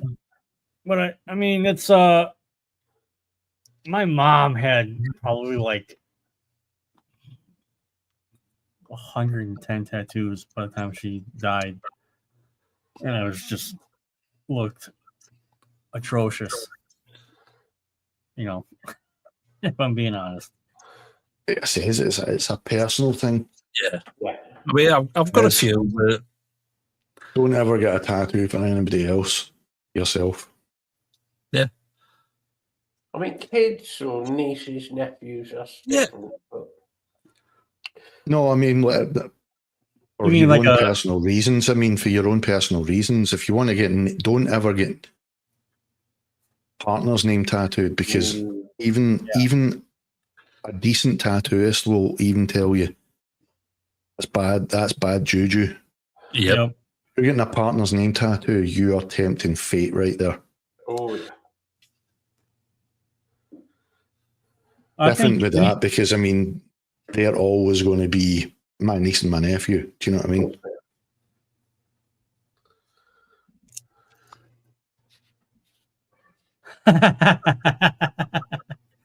Is that because he knows you as a friend? Like you would never ask for one anyway, so you asking for one would be fucked up? Is that where that comes from? Oh. Or he's just one of them friends that'll do you something fucking shitty. Had a proud moment when I was Bison. had a proud moment when I was in Turkey as well. My nephew, he's 18, he's turning 19 in October. He just got his first tattoo. He just decided one day, it was like, I'd booked in to get the Viking runes done. And he was sitting looking at the design, and he was like, mate, I might actually get one. And I'm like, okay. And I thought, he's never going to do this. He's never going to do this. He says, do you want to come with me and book in? And I'm like, yeah, no bother. In with him, and he says, right, how much to get this design done? It was a really nice design. It was like a paw print. It was like a tribute to one of his dog when he was toddler, Ruby. It was a boxer. Yeah. And it was her name and the date that she passed. Well, that's a class tattoo. And yeah, he fucking went and got it done as well. Fair enough. Good lad. I like that. You know, that was a really personal one. That's for nobody else. Exactly, yeah. That was him. That was all for him. It wasn't just like he decided, I want to get a tattoo, and then went in and got fucking YOLO in the arm or something like that. You know what I mean? The tramp stamp. If he'd done that, I would have disowned him. That is the average British person on holiday, isn't it, with tattoos? Mm-hmm. Mm-hmm. Get something completely and utterly stupid. Funnily enough, Nick, before I went, I was telling him, I says, I can't wait. I'm going to get my neck piece done while I'm over there. I have the money this time. I'm going to get it done. And he was like, gee, you're the only person I know that goes to Turkey not for the teeth and goes for the tattoos. And I was like, yep. And I came back with more than I was expecting to get. I was only supposed to be getting this done. But I got a quote for this Viking one. And it was like, I think it was £60 for that. Good. Had I get that done over here, it'd probably have been about 150, 200 quid. Yeah. If I get that done over here, fuck. Be about 6. I'd probably have to sell a kidney. Maybe about 600. Mm-hmm. See, I struggle with that. I just don't see the point. That's 150 quid. It's bargain. I even get a cup of coffee thrown in for free. A Turkish one. Proper Turkish coffee as well. Mm. Fucking gorgeous. I do know Kept him awake for 3 days. Oh, it was like motor oil, but it was fucking lovely. And I can tell you a funny story. Lee already knows the story. I think actually G knows it too because you're on the Discord. So I spent the last 6 months working my ass off, mixing this album for a guy who I'd known for a couple of years, by the way. Mm-hmm. And insane guitar player, really fucking good, like insane. So all these months I'm working on this. It's a lot of work. I actually get Dom to do the vocals for him because his vocals were a little not that great. So I got Dom, we chatted and they came up with a price and whatever, and then Dom tracked the vocals for the guy. It's been a week on automation, at least. The album gets released. First 2 comments. You stole this from Fallujah? You stole this song from Fallujah. Turns out the entire album was just plagiarized Fallujah songs. Oh, for fuck's sake. No, I don't listen to Fallujah, so I wouldn't know. But it was like from 2014, a couple songs. Then there was like, not just like, hey, I really like Fallujah, so I write songs that kind of sound like them, which is like when I do my death metal demos, they're Nile songs. They're like Nile riffs. I'm not going to say they're not. Even in the same fucking tunings, right? But I'm not playing Nile riffs. Well, there's a difference between, say, this is a tribute to an artist and going, we're actually going to rip you off and steal your fucking riffs. Yeah. So but saying it's yours and you wrote it though, that's completely different. Oh yeah. Yeah. So he had plagiarized entire riffs, note for note, song structures to the bar, chug patterns, everything. And I had no idea because again, I don't listen to that prog style of stuff, right? So that was a kick in the dick. Like that's a lot of work. 6 months of all that time and effort to put out an album, just for that to happen. So that was pretty lame. And obviously, like the one song that people pinpointed right away, I wouldn't listen to the original, and it is a 1-to-1 copy. Atmosphere. I mean, atmosphere into the main riff. The chug patterns are exactly the same. The solo sequences are basically the same. It's all the same, right? And There's not a YouTuber that done that recently. Say what? Was there not a YouTuber that done that recently? This guy was like thousands upon thousands of subscribers and was making major money and selling tablature. Selling tabs of his solos and stuff, but it was solos and riffs that he couldn't even play. Completely lifted from other bands. Yeah. The Italian guy. That's the one. So yeah, that happened, and the song in question, I was like, dude. And the interesting thing, I learned a lot about him in this exchange because I realized because we were friendly and I considered him a friend, my guard was down looking for certain things. Instead of saying, yeah, dude, I just copied it. It was, I do admit that I drew a lot of influence from this song. do you want me to take it down? And I'm like, why are you asking me? Thanks, Block. You know, and I asked him straight up. I said, "Are there any other songs on this album that you've done this? Because I need to know. Because I don't want to put any of these songs on my portfolio." You know, nope. You know, like there are similarities because I'm just really influenced by Fallujah, but that's the only one I did that. Less than 24 hours later, it turns out that's a lie. You know, and then so I just messaged him. I said, take my name off the album. Never ever associate me with the album. Never even mention me that I worked on this, and don't ever message me again. You know. Oh, you're quite right, dude. That's shit. Yeah. I mean, okay, like the guy said, like it's different if you say this is a tribute to I'd done this in the style of. Yeah, there were like similarities, maybe similar phases or sequences, or even just come out atmosphere. This to is do a one-to-one, yeah, or a cover, exactly. But to do one-to-one and then claim that you wrote it all, yeah, that's the whole thing, and put it out as your own fucking work, your own creation. Yeah, your original music. That is wrong.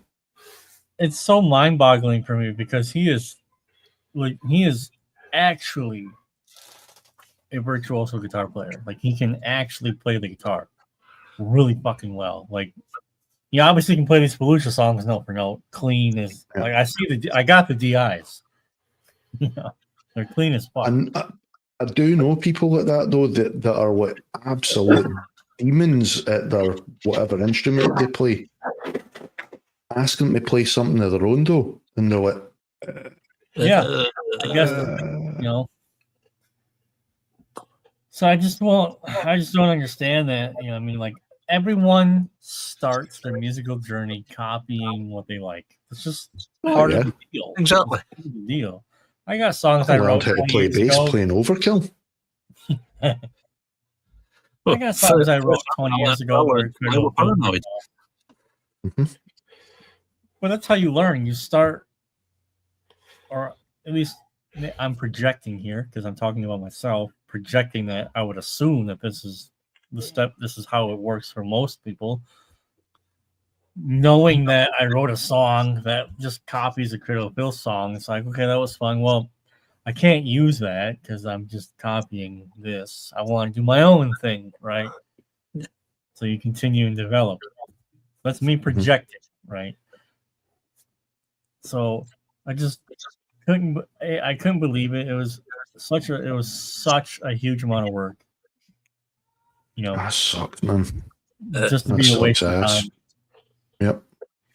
Big fucking kick in the balls. Yeah, because it was a very difficult mix, and not to my own horn here, but the version of the Fallujah song that I mixed, in my opinion, is better than the Fallujah song mix, right? So, it just sucks. It's retarded. I don't know why anyone would waste the time to do that. I've watched Got, funnily enough, of Fallujah on Twitch. Watched him quite a few times actually. Is one of the guys that I moderate for on Twitch, Mike Shreds. He raids into Scott sometimes. So I've ended up sitting watching him. And holy fuck, that guy can play, and he makes it look just just sitting there, no biggie. He looks so fucking disinterested, and he's just fucking shredding the shit up, man. Yeah, it's really cool. You know, it's like I just don't get it. You know. By the way, Lee, I meant to say the new intro song that I heard, really good. Is that a reworked version, by the way? It is. The mix sounded different. Yeah. I remixed that this morning. Right. Yeah, it's really nice. Because fucking hell, when did I write that? 2019 I wrote that. I recognised the riff right away, but the fucking I was like, that sounds different. No, it's a huge improvement from the original intro song. Oh, dude, your mixes are fucking getting phenomenal now, by the way. But the original mix I did on that, when I listen back to it, I did that. Yeah, that's fucking totally. Yeah, I've used, because I didn't know what I was doing with MIDI drums back then, so I put too much fucking compression on drums. So I just right, let's put all these tracks into a new session and just fucking remix it, different amp sims. Speaking of mixing black metal is going to happen. Cool. I have the Word file open right now, actually putting all the notes together and building everything. Sweet. It's going to be you said you got the Berserker. Yeah, there's it's Norn's Decree. I think I put it on the website too for people I don't remember. But it's going to be that track. I'm going to rework the drums with Deviant drums. Dom's going to re-record the vocals. I'm going to re-record my backing vocals, and I'm going to re-record all the guitars. The only problem is this fucking cunt who I just told you about did the solo. Shit. And you don't know now whether it's a rip-off as well? That thought has come to my mind. But I did have some... I did tell him what I wanted, and there were certain parts of the solo where I literally said, do this, do that.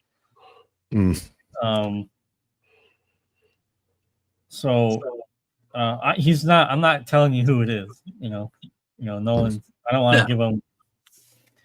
there you go. Block's offered to do your solo.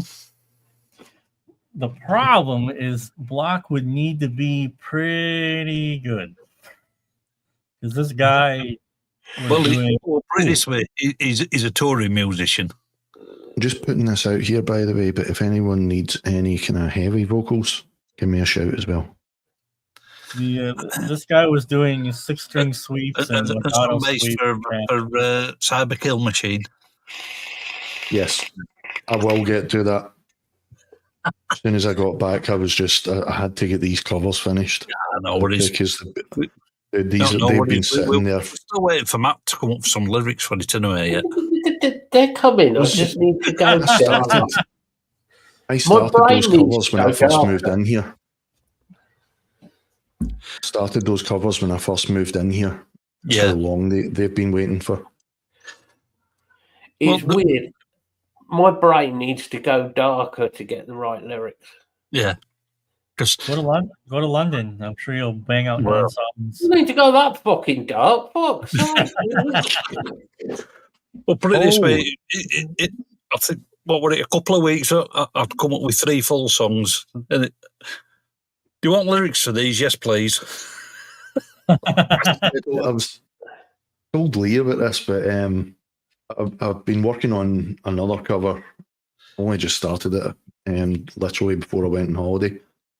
Audio Slaves, Like a Stone. So I'd done all the music, all the drums. That was fine. I got back. I thought, right, it was yesterday or the day before yesterday. I thought, right, get the finger out. Time to do the vocals for this. Chris Cornell, so it's not the easiest fucking song to sing. Nope. I'd done it. And I was well chuffed with the results. And the computer decides, oh, here's an automatic Windows update. Oh, no. And even though I had been saving after I'd done every fucking step of that recording, it didn't fucking save the temp file for my session. Windows says. It just went Windows update, kicked in, shut down the computer. When it loaded back up, all the fucking vocal files were corrupted. No way to retrieve them. The Chris Titus Windows utility. That utility will let you, at the registry level, delay. Oh, somebody told about this. Yeah, I use that. Delay the schedule. I have Windows 11 now, but what you can do with that utility is you can take an ISO. I had a Mac. Macs suck. The worst. Macs are great if you want to have tinnitus because you can't do anything with fucking keyboard shortcuts. Oh, you want to drag your window and have it snapped? Oh, you got to pay $30 to have a program that does it. Whatever. Don't even get me started. Chris Titus Windows utility, you take an official ISO and you can strip it. Copilot's gone, telemetry's gone, and so you get a stripped ISO, so it doesn't even get installed. So you have a local account, all that shit, and then you start his Windows utility right away, and you go into the Windows Updated Security System, like you update whatever, and then you can delay security updates or feature updates for 2 years, so you don't get the automatic Windows shit. And it doesn't cause any disruptions if you don't get the updates. No, security updates come through. Feature updates are delayed. Feature updates are like, oh, we fucking made it so whatever nested yada yada. We've put some shit in that you don't need. Yeah. Yep. So the Windows 11 I have is solid, and plus they're you wouldn't know this, but I have certain telemetry things that you can disable using the Windows utility. For example, every time you open Ozone, there's telemetry in Ozone. Right. And I get a pop-up on Windows saying, hey, this thing is trying to communicate with this thing. Do you want that to happen? You click cancel. And every time I open Ozone in a mix session, I have to click no that I don't want to share data. It doesn't do that with me. Through Ableton. Because it does it automatically. Because normally you have the installer, right? The Ozone installer, you can go to the settings, you can uncheck like share data. Yeah, which I usually do. So it's you can't escape it. It's everywhere. And Mac's even worse. I have about 3 months ago, I legitimately I took my laptop and I put a Linux distro on it to test it. Everything is plug and play these days. Like the USB interface is plug and play. Ardour, Reaper, everything works. But there are certain plugins that just don't work, that you can't use. Native access. Amy Martin. And then you're always going to run into a bit that you need to troubleshoot. So it's just not viable. Yeah. So, and the only reason I put 11 on now is because I had a gap between work where I had the time I could do it. And October is only a couple months away. Yeah, and there's still no security updates for 10 from then. I just don't want to deal with it. Ardour, by the way, Block, I thought it was actually pretty good. I had no problem using it. It's got a lot of the same things that I would want to use anyway. I heard a lot of people fucking bitching and moaning about it when it first came out, but I got it when it first came out because I thought, well, fuck it, I might as well. I actually paid for it. I'm not using it, but I enjoyed it. I was like, hey, they're doing a good job. I paid for a version license or whatever, Ardour 7 or whatever. So it's like whatever. But it's like no issues whatsoever. Linux, except for that. Linux, it's actually, I enjoy Linux. If I wasn't a professional musician producing other people's work and mixing all the time, I probably would have switched to Linux a decade ago. Like if I was just a copywriter, Linux all the way, 100%. Like it's so much, and the distros are even better now. You don't actually need to be in the terminal anymore as much, and you still need to know commands, but it's not like crazy anymore. But it's just not there yet. It's just I need to be able to. Oh fuck! I forgot to install this demo library. Let me open up native access really quick. Go take a piss while this is downloading. Come back and bam, I can start to work. Not like bob and weave how I can get an old version of native access to work on Linux, yada. But the biggest issue that I ran into with Linux is not Linux itself. It's the fucking Linux users who use Linux. They fucking annoy me. Yep. They annoy the shit out of me. I've heard that as well, Block, actually. I've heard that. The latencies are ridiculous in Linux. Like, it's nearly zero. It's very good. Like, I think Glenn was only just talking about that recently. I'm explaining this from the point of view where I'm disappointed that I can't switch to Linux fully because there are just certain things that I can't use. It hopefully will be there soon, but the biggest problem with Linux are people who use Linux with their mentalities. You know, they want free and open source. I guess they're a bunch of communists where everyone should just do work for free and you're a piece of shit if you want to get paid. You know, that's the biggest pile of shit, you know, ever. For me, I had the biggest problem with trying to get help, trying to get things running for Linux because they're like, just use this, it's free. I'm like, listen, cunt, I actually pay my bills doing this. I need this shit to work now. I don't want to fuck around with a shitty Linux plugin with a user interface designed by a blind idiot in 1987. You know, I need this to work immediately. You know, well, okay, bro, if you want to have the golden handcuffs, that's your problem. All right, I'm installing Windows. It's bloody good. No, the latency on Linux is ridiculous. It feels almost like playing through the amp. It's very, very good. Very good. Right?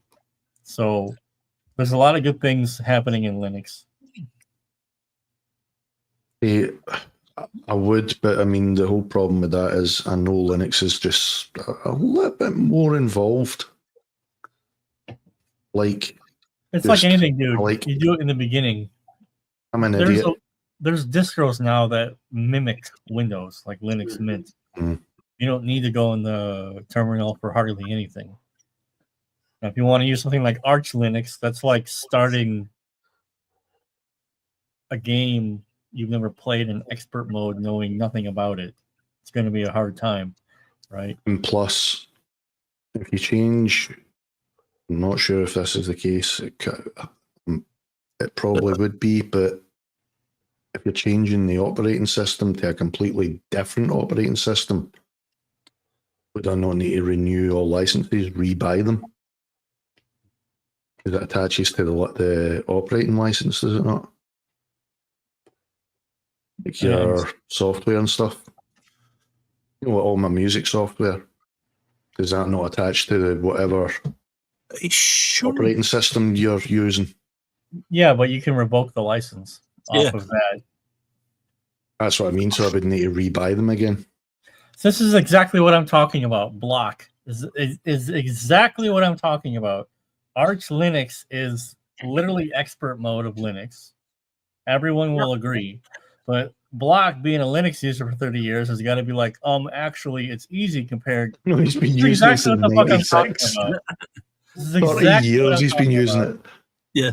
But now you shouldn't have to rebuy them. All you'd have to do is deattach it from that Windows account and then just reinstall it.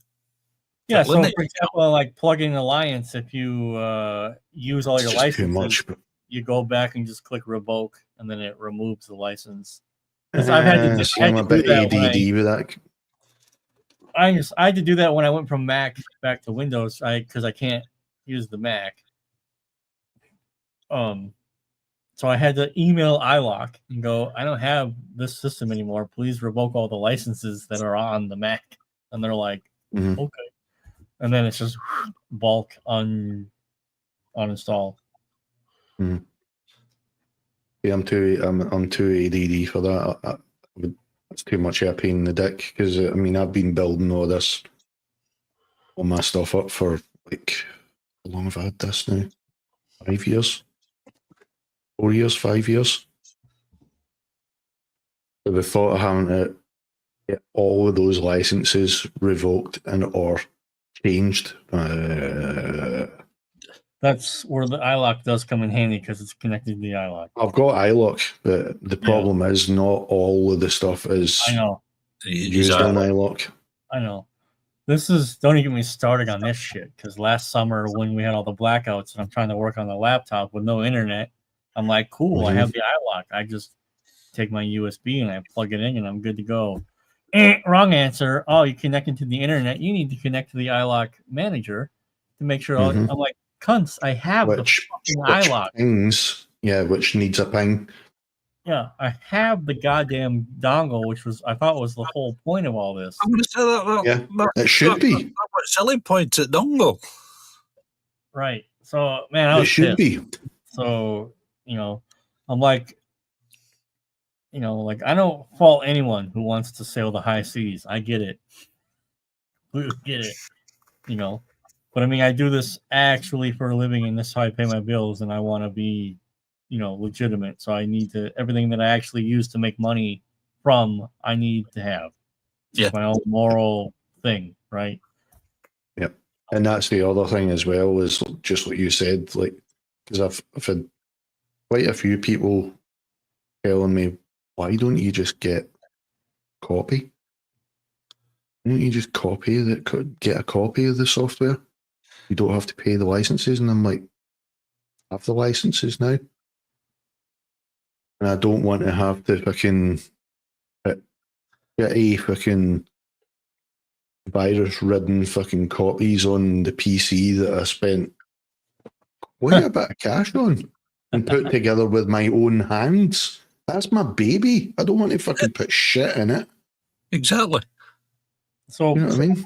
Block, again, like you're somewhat living in antiquity here with, unfortunately, there are a number of plugins and services that I have to use that if I need to use it, I have to use the internet. Great point.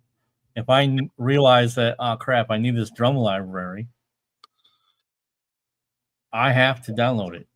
So you do that through native access. You open up native access, bam, bam, bam, done. It downloads. I go take a piss and come back. I'm done.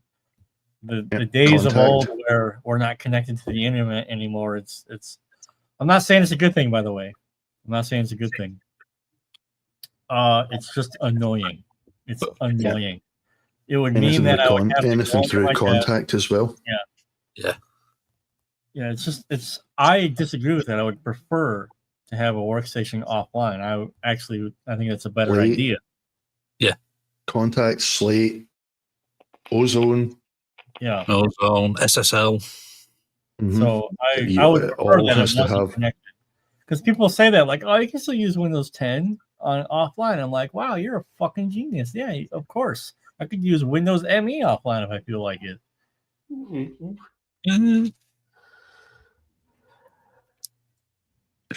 In an ideal world, Block, yes, but then these people need their, it's like pound of flesh.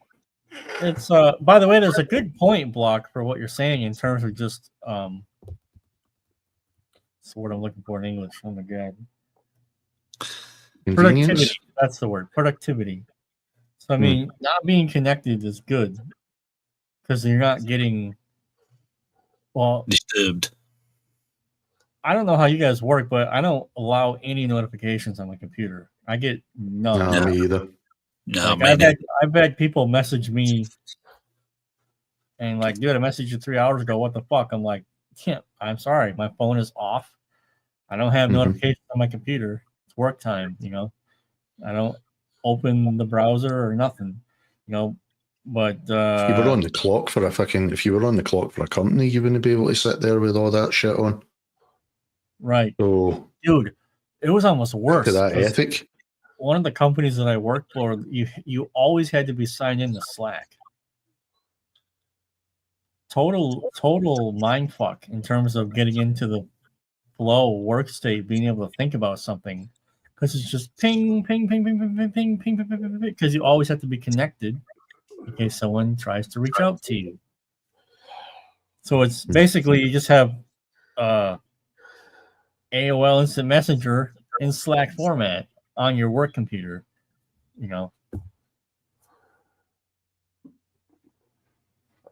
It's just too much of a distraction.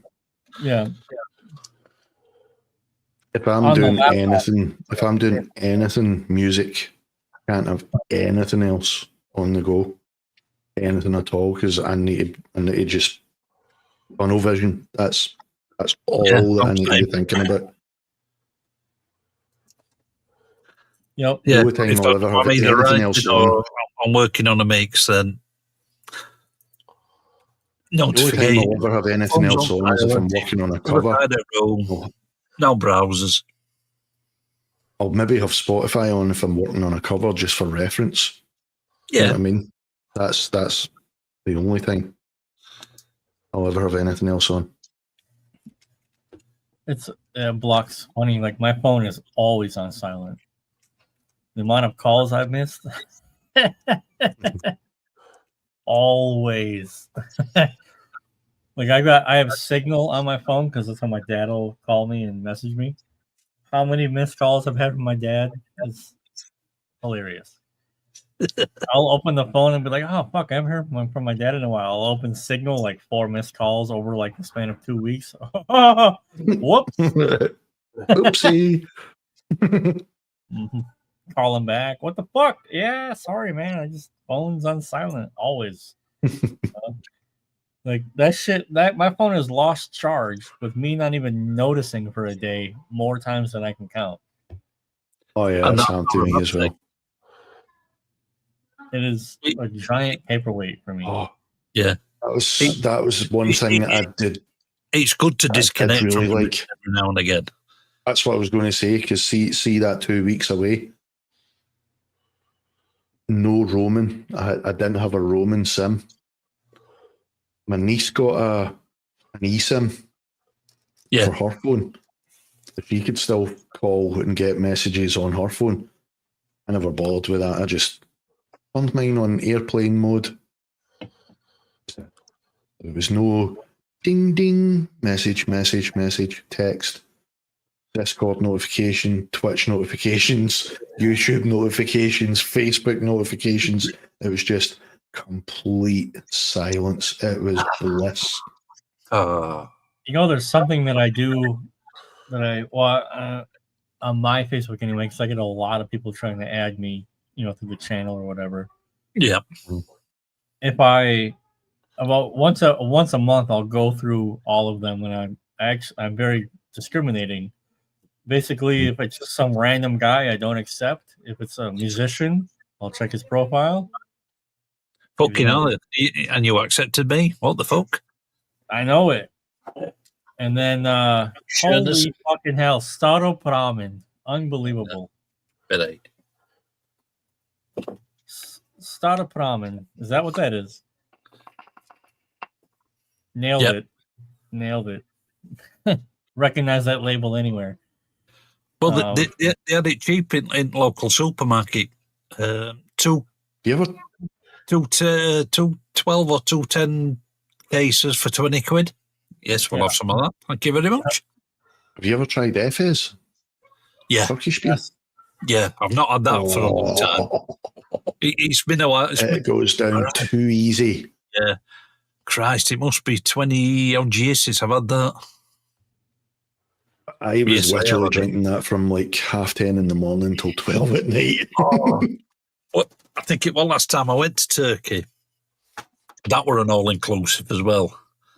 Mm-hmm. I think it were day after we got, because I think it was tea time-ish when we got there. This hotel were on a bit of a hill down to Jetty in Bay. So we had a walk down to there, had a little walk round, walks back up, and halfway up this hill, there's a bar. Fuck it. Time is it? 11 o'clock. Fuck it. Come on. We're stopping. We're having a quick one. Then we'll sat there. No word of a lie. There's these four other Brits, 2 couples, and they're like, fucking hell, you're early, aren't you? Bearing in mind, one couple were Scotch and the other one were Scousers. I'm like, it's gone 11 o'clock. I'm on my holidays. Fuck off. I'm right. The bar's open at that time. Exactly. I did the same thing in Egypt. It was the same. Sharm el Sheikh was the same concept. It was like a compound. with a room and a pool, and you could take a bus to the Red Sea and all that stuff. Yeah, bars open at 11. Yep. Just fucking, and there is nothing else to do. Yeah. There is nothing to do. You fucking sit on the lawn chair under the umbrella from the sun, and you chug drinks. Yeah. Yep. And then you're waiting for the fucking restaurant to open so you can go eat. Yeah. You've got to sort that beer up so you can fill it back up again with more beer. There's nothing else to do. Like, I remember the first day I felt a little guilty because I'm kind of throwing these back, and I'm just hold on, guys. Mia, I need слышать тебя. He's not working.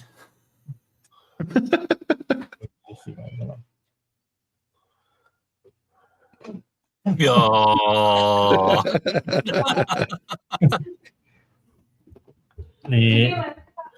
So I just felt guilty in the beginning, and then I'm the second day I'm I paid for this. Exactly. It's all inclusive. Yo. All right. I'll be back in a couple minutes. No worries, dude. It was one thing that was pretty good. For the first, say, 4 days, the pool. There was, there was 2 large pools, and there was one kind of kiddie pool, and then there was another pool that had the water slides. It wasn't too busy when we first got there. It was busy, but you could still get in the pool and move around. After that first 4 or 5 days, though, the hordes descended, and it was just idiot soup. Yeah, it was idiot soup. Yes, you literally looked round to the pool, and it was just idiots and liquid. Behave yourself, Matt. No swearing.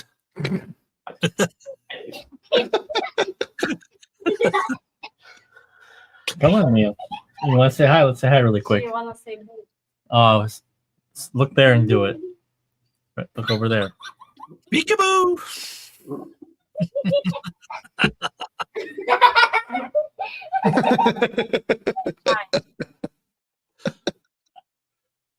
Вообще, реально смешно. Jesus, don't know that, G. You'll scare her. You want to say? Mia, давай, пошли спать. You want to say good night? You can tell the guys good night. Mia, давай. Come on, let's do it together. No. No. Hold on, guys. I'll be right back.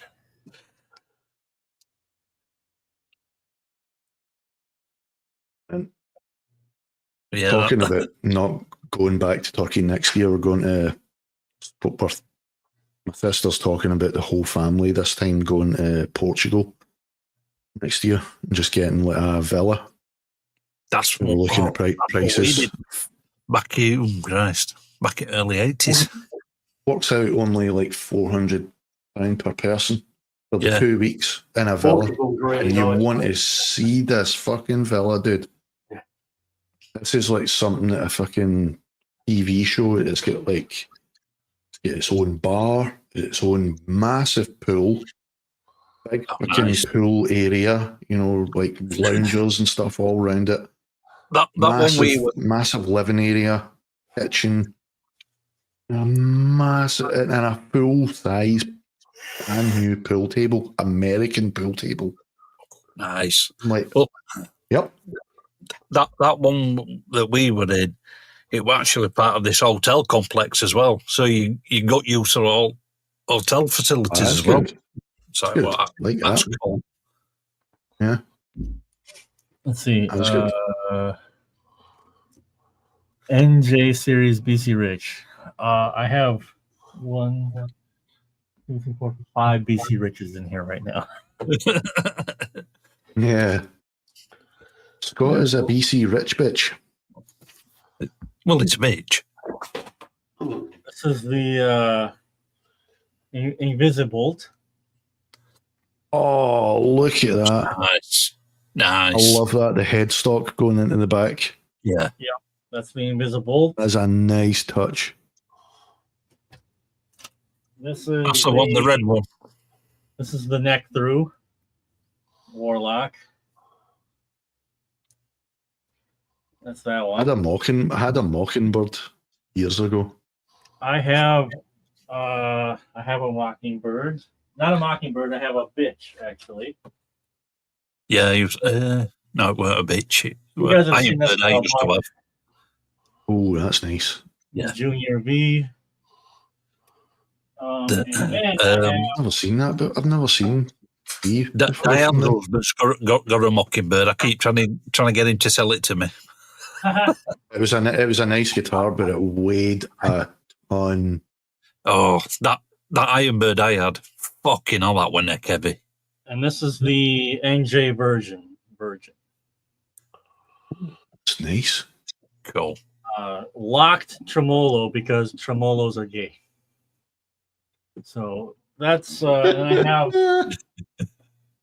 I think I have 2 more. But they're out down the hallway in the closet because I don't. It's a Virgo, and then I have another body art one. It's the one with the ass on it.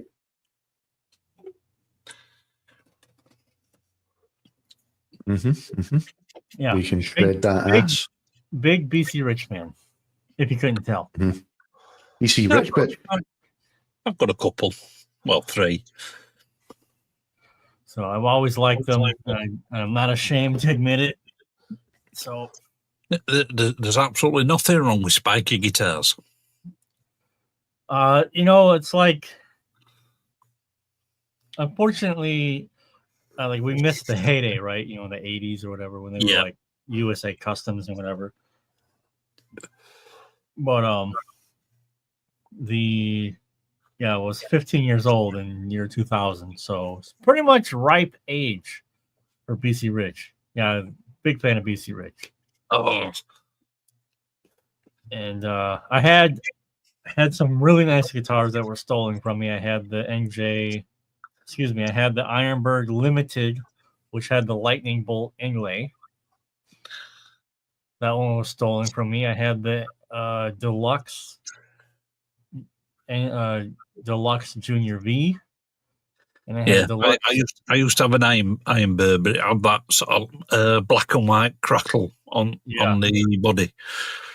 How and why did you get rid of that? Because I wasn't.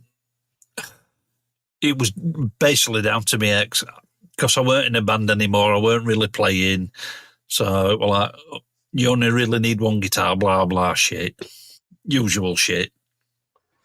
Lisa, I didn't want to get rid of it. But... Do me a favor, please, Lisa, if you're listening. When he goes downstairs after this, just fucking slap him for being so silly. Hey, I'd fucking slap myself for that. Those guitars are rare as shit. Like those crackle paint styles are very hard to come by. Nobody sells them. Nobody wants to get rid of them because they're super. They just look amazing. Yeah, except Lee. Yeah, but this were what, 95? I don't care. Listen, if you can be held accountable for what you say 7 years ago, I'm going to hold you accountable for something you did 30 years ago. I'm laughing and taking the piss, but I done something even stupider. I gave away an Ashdown combo, an Ashdown Mag 3 combo, bass combo. Ashdown Mag 3 head, and the Ashdown, I think it was a 1x10.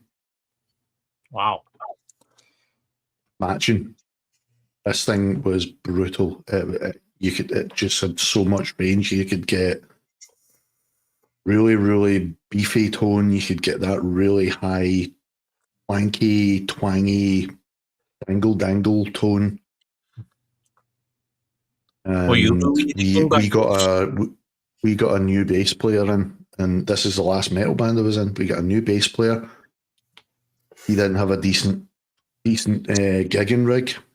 Rip. I was like, I'm switching to vocals. Here, have this.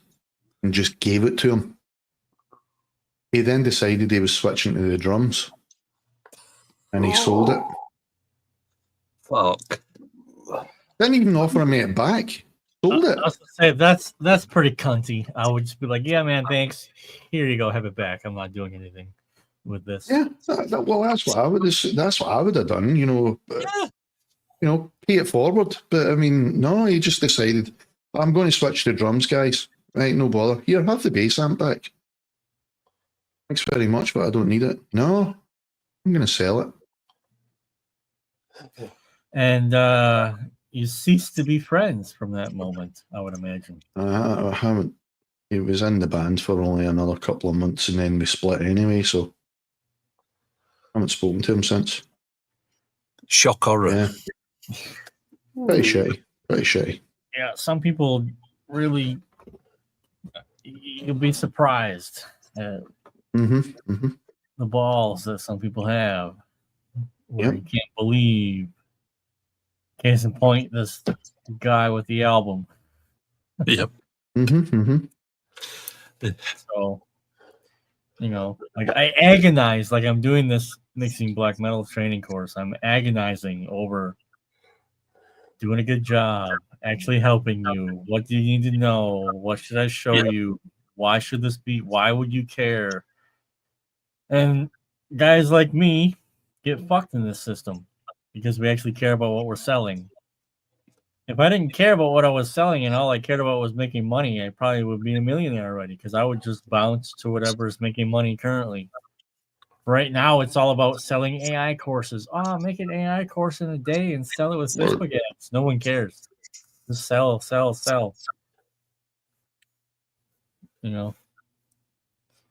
But I care very much about helping. That's why my YouTube channel is still so small. I don't know. I'm not a personality. You need to be a personality on the channel, to make it grow and stuff like this. You need to break the YouTube algorithm gods, blah, blah shit. YouTube's dying on its fucking feet anyway. The YouTube drama queens. They had the latest about the one thing that was making YouTube quite a lot of money, reaction channels. Did they clamp down on that? Now they're pretty soon. I don't know if they've started it already, but channels will no every rider channels that do reactions will no longer get any revenue. It will all go to YouTube and the labels. Well, that's fuck all. Evening free. Most of the reaction channels are shit anyway. No, but I mean, some of them are genuinely good. I mean, there's a couple that I've watched over the years, and they are genuinely good at what they do, and they know what they're talking about. There was a guy that I used to watch, the Kia Jeebs.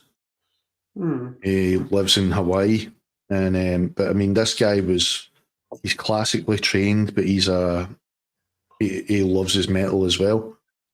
His dad's a famous classical composer, done soundtracks for movies.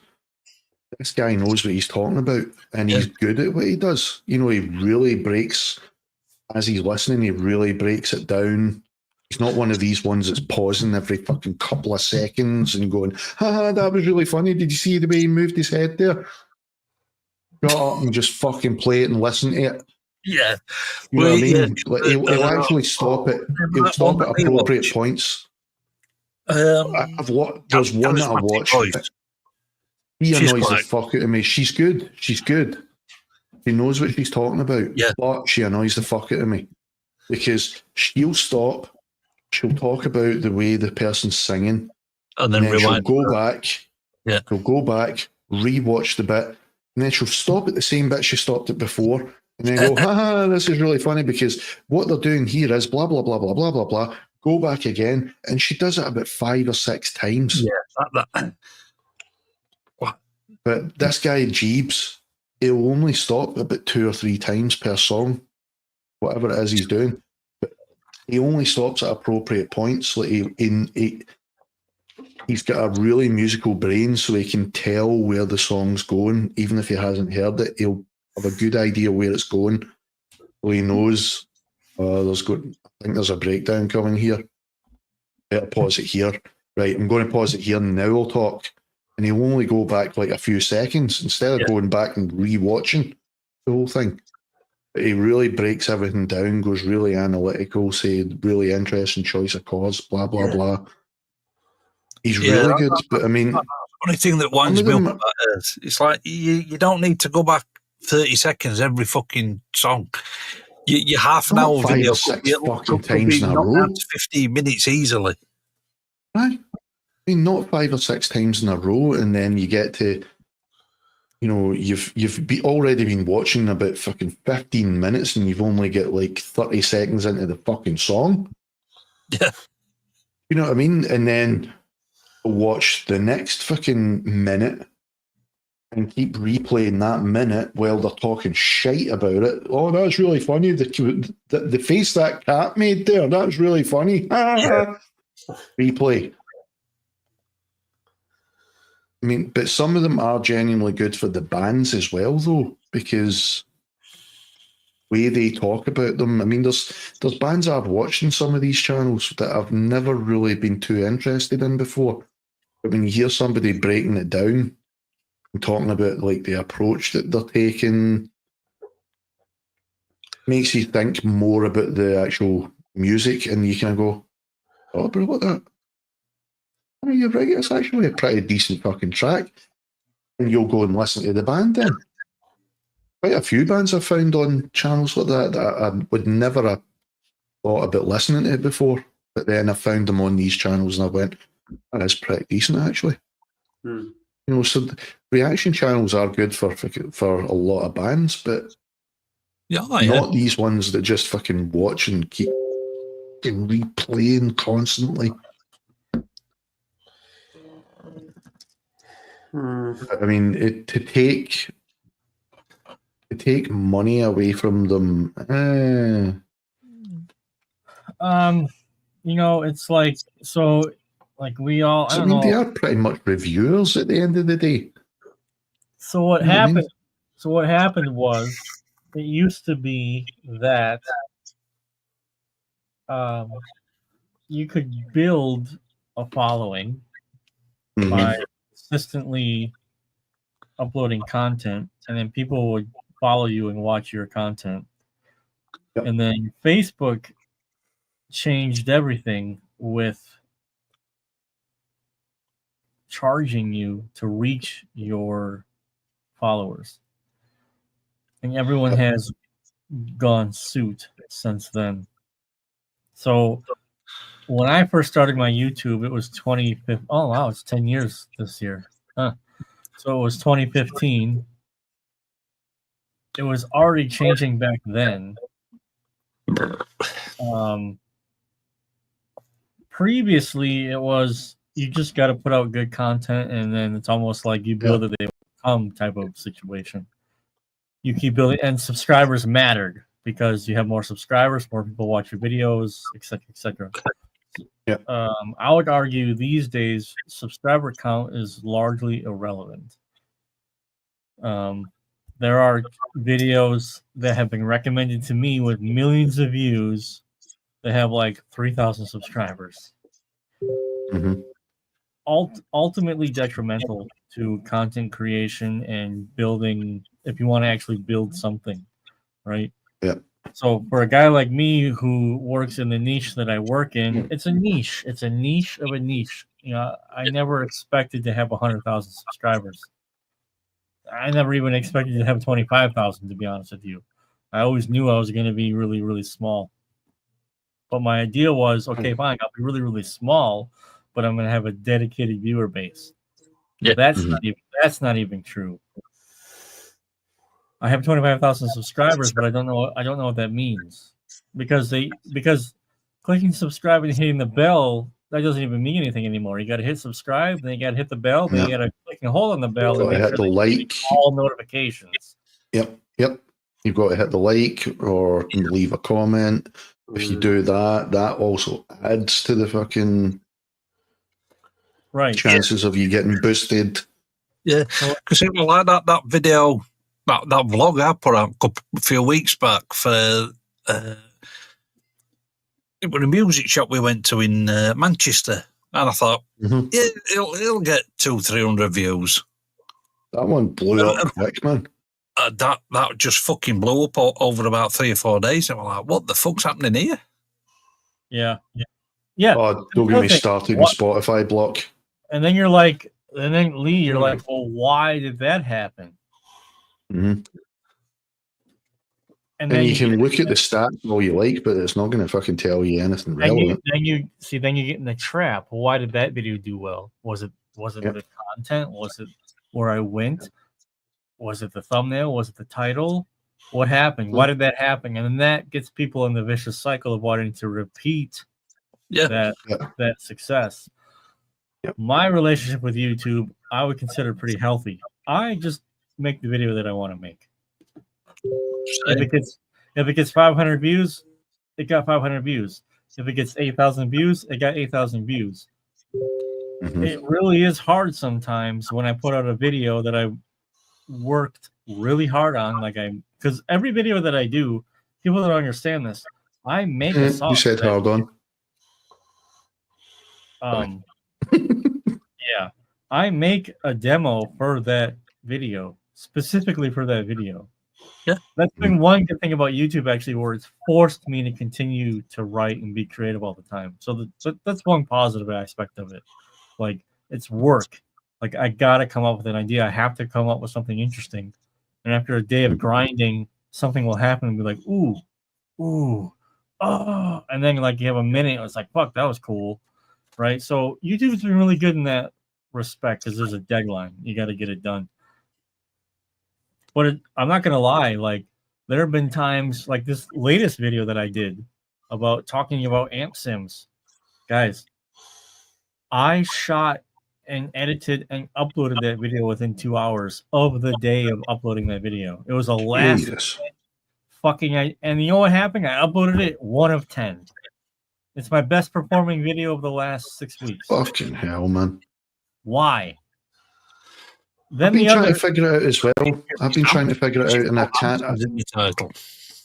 It's what you're saying about the analysing. Why did that one do better than this one, right? Because, like, on my own channel, my music channel, that is, I've got tons of covers as well as my own music. My own music is barely touched. Right, fair enough, it's electronic. I understand it's not everyone's cup of tea, but I put a lot of fucking work and effort into it, and I got it professionally fucking mixed. But then I've also got a fucking shitload of covers, one of which is quite a few, sorry. I've got about 7 Prodigy covers, right? One of them, after 2 years, blew up. 50,000 likes. It's now it's ready to hit 60,000 likes after 3 years. And it's got like about 500 odd likes. And then you look at the other fucking Prodigy tracks, which are just as well produced as this one that had like 60,000. And the tracks themselves, I would say, were more popular. And the originals, I mean, these other tracks were more popular than the one that's doing well on my channel. And I'm like, why is that doing better? Why is this one, which is just as well produced, that's the more popular track when Prodigy released it? Why is that one not doing better? It's just that YouTube is a fucking quagmire. So Block makes an interesting point. He's like, it was just an interesting video. there's something to be said about that, because in the video, I think the only brand new revelation that I was putting in the video was about panning, reminding people how stereo panning with an amp simulator works. That it has to be 100% left right. If you do less than that, it's phasey and washy because you're putting two tracks on top of each other, right? Yeah, I noticed there was quite a lot of people in the comments going, right, which is great. It's fantastic. It was a eureka moment for a lot of people. Hard pan, people, hard pan. Hard pan. So if you want to do anything less than hard pan, you need to have the amp simulator on the actual track itself. And I was talking to a friend of mine. He's like, well, Sky, you got to remember, like, you've been doing this for fucking half your life. You have forgotten more about this than beginners know. And I'm like, okay, but that still doesn't explain, because there was zero effort in the edit. I just chopped out the ums and ahs and the bits where I was thinking of what to say next. There's no zoom ins, there's no sound effects, there's no fucking nothing. There you go. That could be a big factor as well, though, because a lot of people these days, I've noticed, are getting sick of overproduced videos. They want something that's just easy to get in, straight to the point. There it is, done. Do you know what I mean? I've seen far too many fucking videos, like with tech and music stuff as well, where it's overproduced and stretched out for really no point. Yeah, the stretching just out. Get straight to the meat and potatoes. Get it done, get it out, and then finish. You know what I mean? I have a problem with that. If you look at the click-through rate of a lot of videos, it's usually when you start, digressing. That's when people will go, nah, click. I want to get back to the fucking point that I'm after here. Right. I have a problem with that because I like to explain to actually help somebody. Here. Yeah. So I have to bridge the gap between being entertaining, but also explaining what it is I'm trying to say. Yeah. The other thing is that the actual truth of what I'm trying to say is not interesting. I can't make videos every week telling people like, oh, you want to get better at mixing? Well, strap in, buddy. You got to start mixing all the fucking time. Every fucking day. Mistakes. Yep. You only get better mixing when you mix more songs. Yep. You only get better at, Trey Xavier says this all the time. You want to get better at writing songs, write more songs. Yeah. Finish it and move on to the next song. Mixing is exactly the same. So when I do my videos about guitar EQ, for example, I spend forever on that because I'm trying to distill what actually matters. So that, because I know people are just going to repeat what I showed in the video. So if they at least repeat what I showed in the video, well, that's already better than the hell that I went through, where I had no fucking idea what I was doing for years.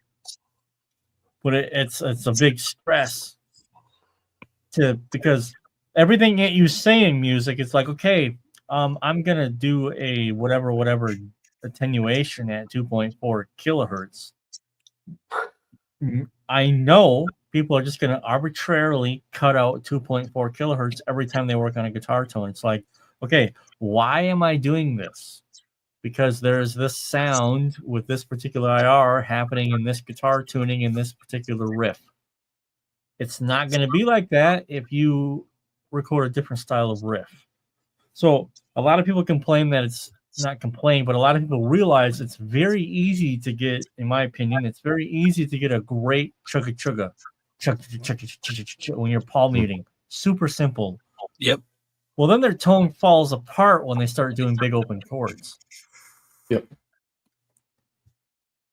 That is a major factor of, okay, it's super easy if I'm just playing Morse code on a drop G sharp string. What happens when I move up the neck and I'm doing a 3-note triad, or I'm doing, some kind of actual chord or droning tremolo chord. Then what happens? Holy shit, this is harsh. Why is it harsh? Because you're accentuating the accent of the chugga chugga in palm mutes. So you need to bridge the gap. How do you bridge the gap? I don't know, dude. It's your song. You got to find out how that works. And that is the conundrum. That's the conundrum of mixing music, right? Like, I'm really good at mixing what I mix. You know, don't ask me for advice mixing AC/DC. I don't know. Yeah, I have an idea. No one size fits all. Right. I mean, listen, so like with the mixing black metal course, like this is already, I'm going to get shit for it because people, the true cultists are going to be like, oh my God. Mixing fundamentals are mixing fundamentals. It doesn't particularly matter the genre. The genre is only dictating which of those mixing fundamentals are going to be hyped. Whereas, a kick drum in jazz, maybe it's not as important to the overall sonic experience, but you still need a kick drum. It still needs a space. It still needs a spot. Of course it does. But the genre will dictate how that kick drum lives. I was shocked to know that in jazz, sometimes you pan kick drums to the fucking left or right. That blew my mind. Why the fuck would you pan a kick drum? Well, because maybe so I'm assuming. I was going to say I'm assuming that's because the bass, the double bass, is usually the main focus. Well, in metal, the main rhythmic focus in jazz. I mean, yeah, it's different. The elements, people expect to hear the elements in a different way. But however, that still means you need to know how a kick drum functions, what it sounds like, and then how to put that in space. So with the mixing black metal thing I'm putting together, I want to focus on the fundamentals of good practices. You can choose to make a mix sound more raw in the mixing process. Yeah. If you take the time to record yourself correctly, you can do that if you want.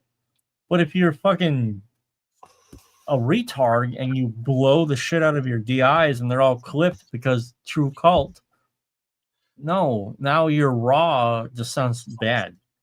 It's not interesting. It's not an aesthetic. It's just bad, objectively bad. So that's the thing about YouTube. You know, I think a lot of people want to be entertained, which is perfectly acceptable, absolutely 100% perfectly fine. Although when I do my videos, I want to be entertaining, but also informative, but tell the truth.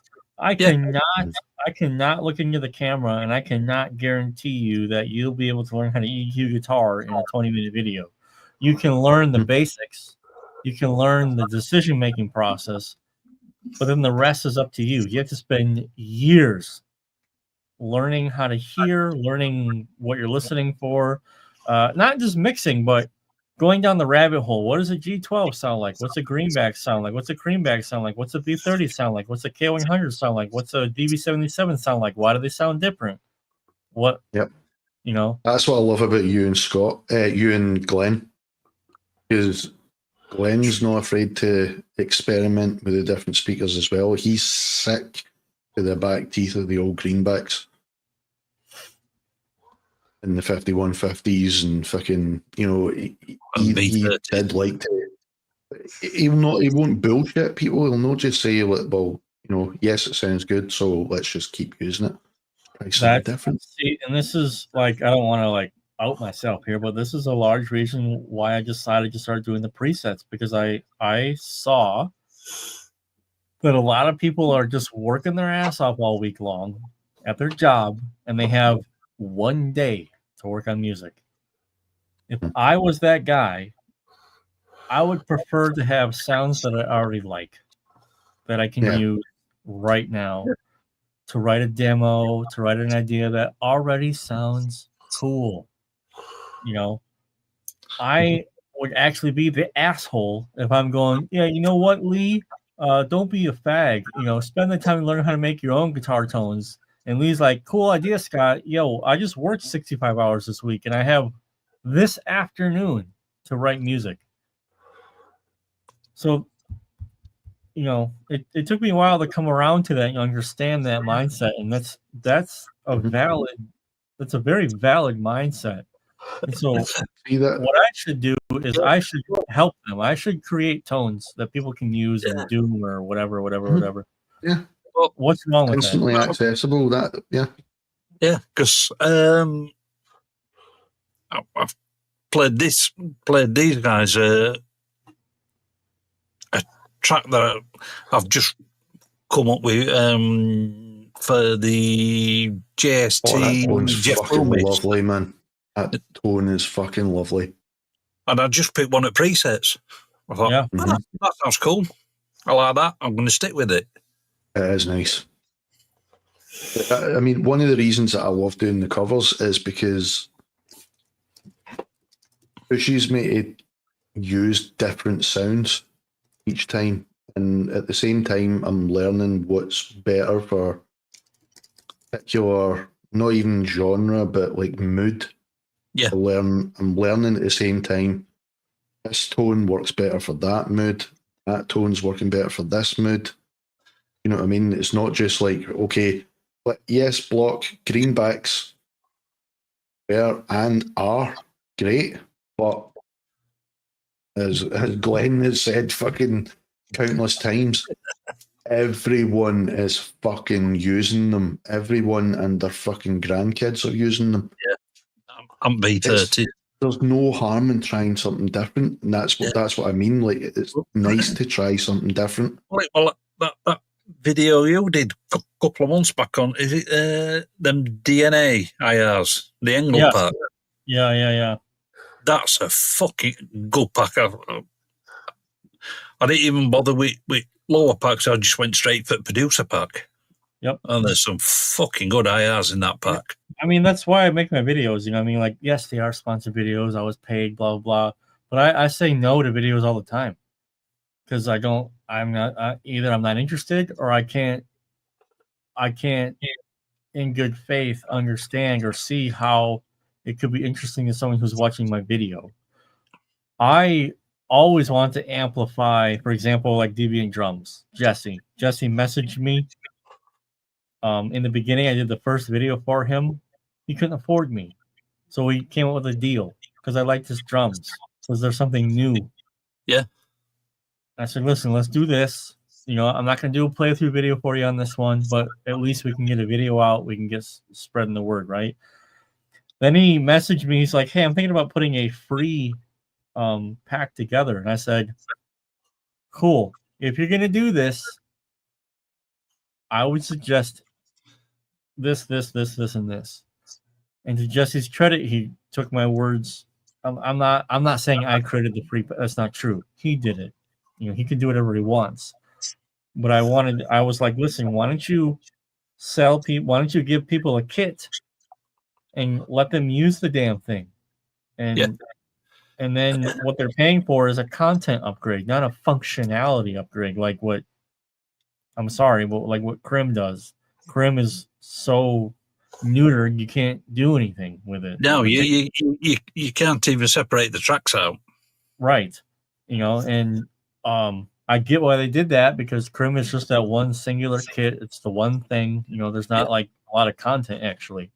There's literally 12 gigabytes of drums in the full version of DVD. It's Jesus. ginormous. Yeah. It's fucking huge. Ginormous. So I was like, why don't you just give them one kit? Especially with the update. Keep the functionality in there. You know, take some of the advanced stuff out, which he did. But you get a proper, really good kit, full range, full cymbals, with routing functionality, everything else that you would get, and people can actually get a really good idea. Like, oh fuck, this is really good. And he paid me my full price to do that video for a free drum kit. And I was happy to make, and I worked my ass off on that video. I really wanted to present that video in a good way. And the other thing about that is always trying to think about what objections people are going to have. Like, well, it's just another drum library. Well, this is how you get different sounds. This is how you sound different. different drums, different sounds, different cymbals. Well, he's not spoke to me about the free one. I think it's because I bought the original Deviant drums that he sent me a copy of the Deviant one. The one shots. See, here's a great example. He sent it to me as well, and I was like, not for me, man. I don't really do one shot drums. It's not really what I'm into. It's not really what I do. So, it's a great example of me telling the guy I've already worked with, going, sounds cool. Personally, not my thing, and I would prefer to do this. You know what I mean? Yeah, I get that. I've been having a bit of a mess about with it, but yeah, no, great. It's a great idea. It's awesome. It's got a lot of utility in it. Yeah, I just don't work that way. By the way, I think I did in the free video version as well. Like you can, even with like the EDM kicks and snares, you can just put it right in there. And mix it right in. And people were missing the fact that you can do room overheads and close mics. You can control everything to the dB, to the actual dB.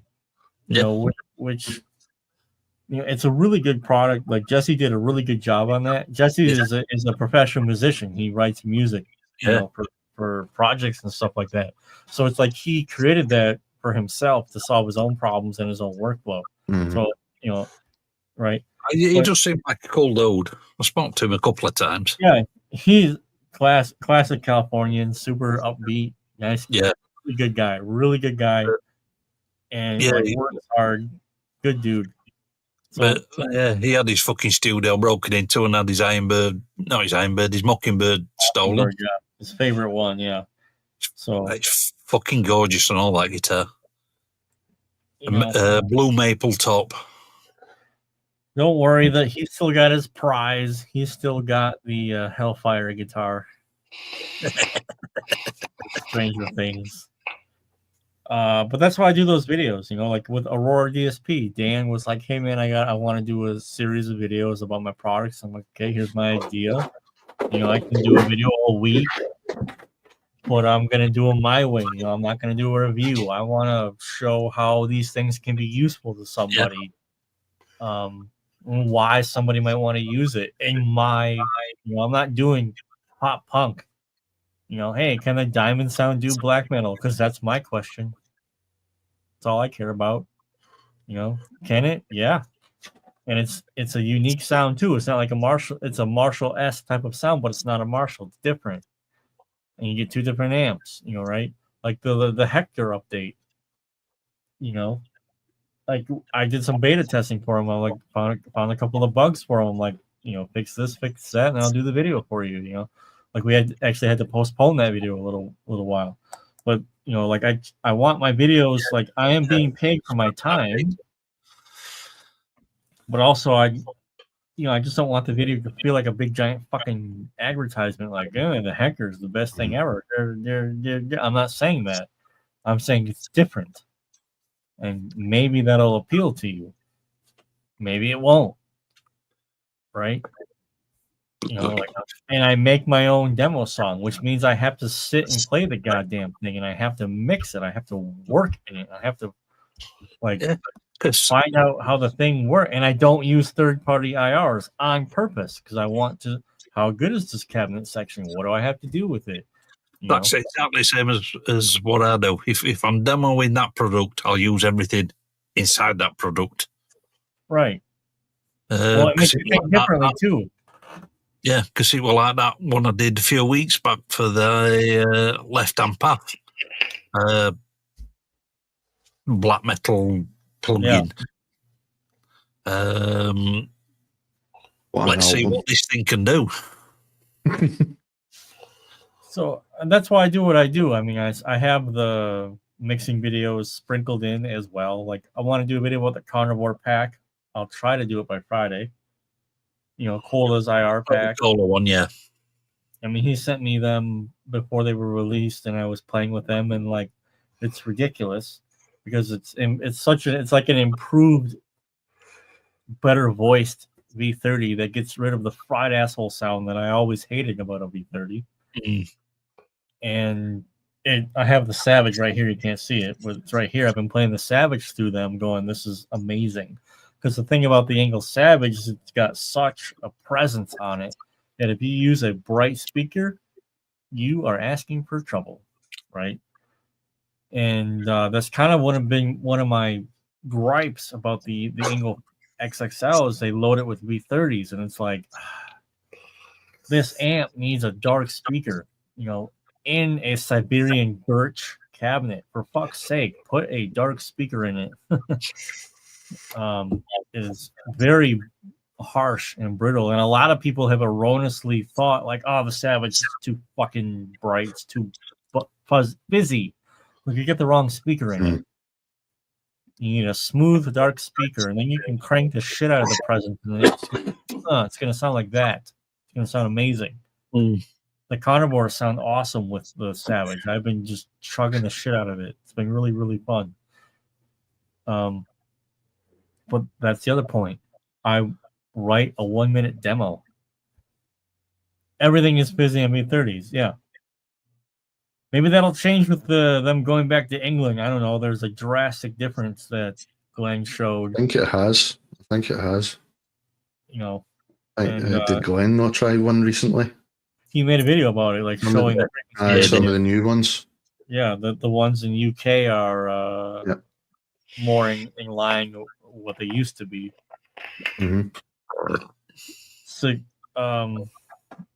So it's YouTube is an interesting thing, but I mean, I just do what I want to do on YouTube, and it is what it is. I try not to really worry about analytics too much. Nah, I just do what I want to do, and if it works, it works. If it don't, fuck it. Like I said, the analytics, you can look at it all you like, but you're not going to find any information about how to improve. Yeah, it doesn't give you anything. Yeah, end of the day, for me, YouTube's a bit of fun. It's a hobby. Yeah. I mean, we're all in different points. Like, I don't have this is what I do. I don't go to work somewhere, so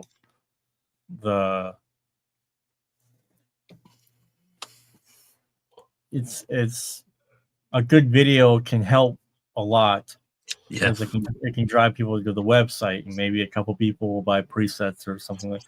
Because I'm not gonna lie to you, like I consider YouTube to be just content marketing. I want to prove that I know what I'm talking about and I can show a great result.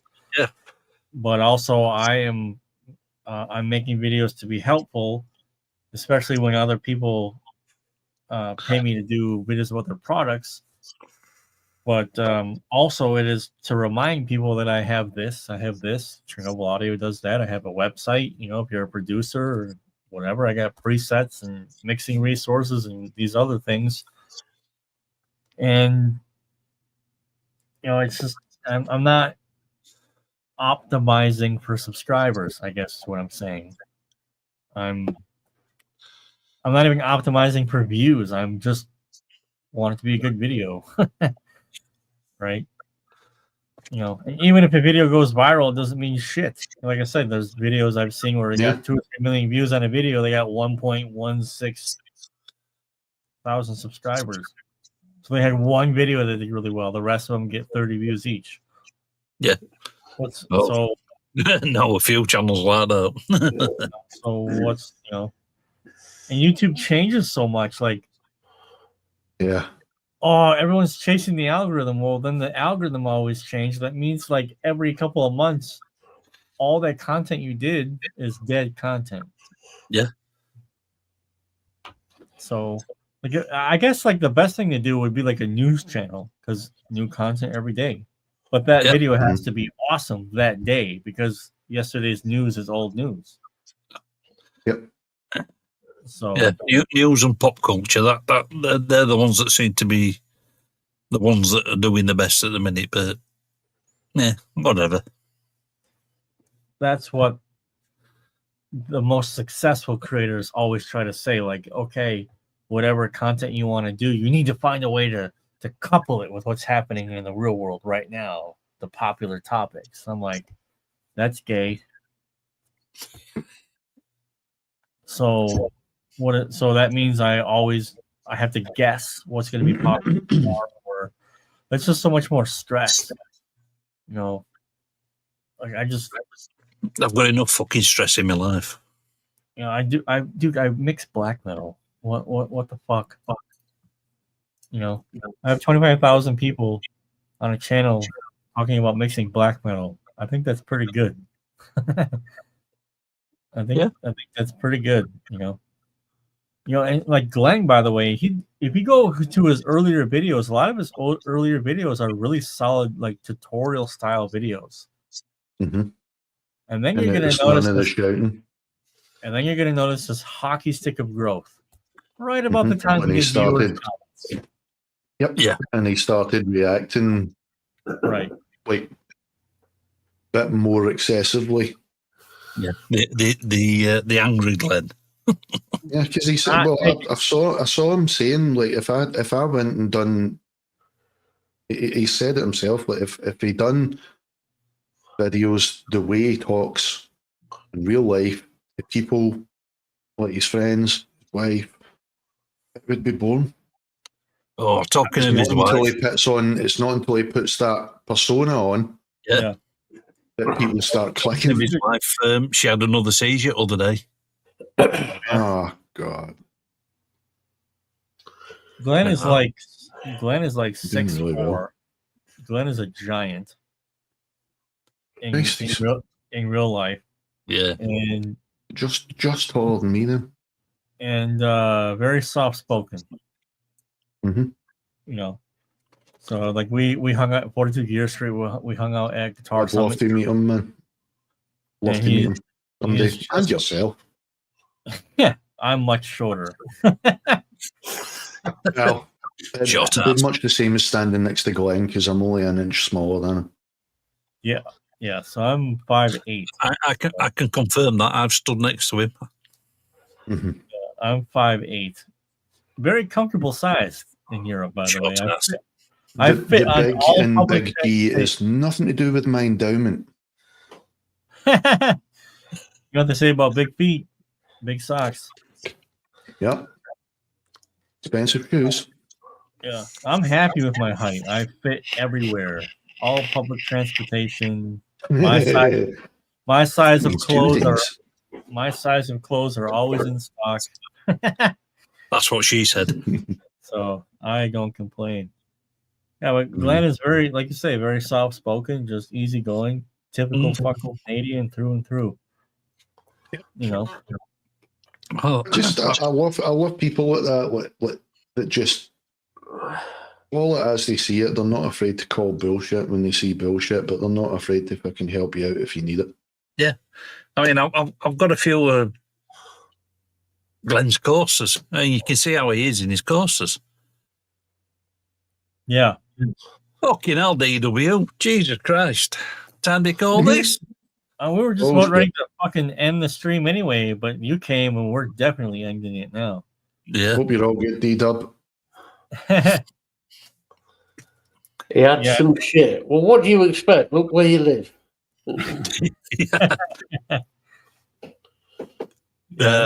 Apparently his fucking laptop's fried and he's going to buy a new laptop. Creative devices. Not a joke. Seriously. Dude, if I ever have to get another fucking rig, that's where I'm going to be going. Yeah. I'll have a look at them when I upgrade. Don't even fucking waste your time. You're not going to find any laptop even close to the specs for the price. It's silly. There's been a couple of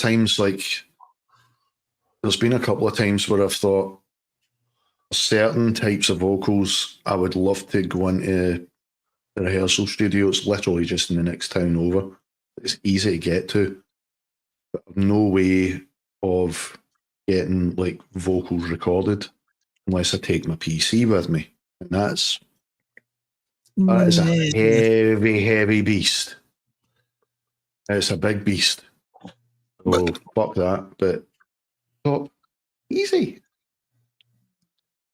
Yeah, created the Creative Devices A16, which is specifically designed for audio production. So there's no GPU in it. Just telling you right now. But I mean, you could get the basic model for like $1,000, and it'll shit all over laptops twice the price. Yeah. Mm-hmm. So it is. And it'll run Reaper. Dude, a fucking fridge will run Reaper. The ZX Spectrum will run Reaper. This thing, right, put it this way, Scott, right? I've got a Ryzen 7 5800X, 6900 XT GPU, a 32 gig of RAM, B50F, Wi-Fi 2 fucking motherboard. Won't run Reaper. It'll run it, but the block blocked. It will not record anything beyond 53 minutes. I've asked Glenn about this. I've asked programmers about this. I've asked fucking coding experts about this. None of them can get to the bottom of this issue at all. This is on 2 different machines, right? Because this is a new machine. And it's the exact same issue. Start Reaper, open a new project, hit record, and it goes minus 53. Wow. And nothing will get recorded until it goes beyond that 0 point. Nothing. So I need to wait 53 minutes before it actually starts recording anything. And it's easy enough to say, I'll just scroll to 0. No. That's It always jumps back to the, yeah, it is weird. Glenn had never heard of the issue. His whole fucking Discord had never heard of it. You should I've asked people about MIDI clocks and fucking shit like that. None of them can think about what it is. I would be blowing up the Reaper forum about that and all that. I never thought about contacting them, actually. I don't use Reaper, though. I just ended up spitting the dummy and I'd used Ableton a couple of times. I started off using the free version and just decided, fuck it. I mean, pay for the license for the free version. You do write shitty electronic music, so Ableton's right up your alley. Not just shitty electronic music. I've been doing I do everything in Ableton. You do other shitty music. Yeah. Yes, I do other shitty music in Ableton. Yep. Getting better though. Algebra class. I like Ableton. I'm so used to it now.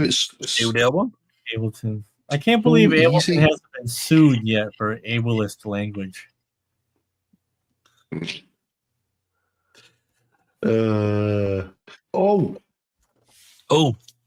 See, before we started, you typed in about the time of the countdown clock. Yeah. And you said about when I go wash my hands. You reminded me of an old joke I heard ages ago, right? So, guys driving down a country road, nothing for miles, car's starting to break down. Sees an old garage, actual garage, and a diner next to it. So he decides, fuck it, I'll pull in here. Pulls in, drops the car off at the garage, says, how long is this going to be? It's going to take a few hours. He might as well go and get something to eat. So he goes in to the diner. Sits down, classic American diner, sits down. Waitress comes up. She's sitting, this old grizzled fucking, used to be a right looker in her heyday. Stripe outfit on, walks up. What can I get for you today, sir? He's like, he's looking at the menu up on the board, and it's sandwiches, $2, coffee, $1.50, ham and cheese sandwich, $2.50, hand job in a sandwich, $5. And he says, are you the one that gives the hand jobs?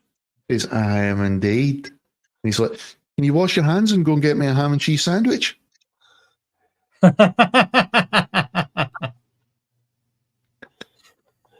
Yep.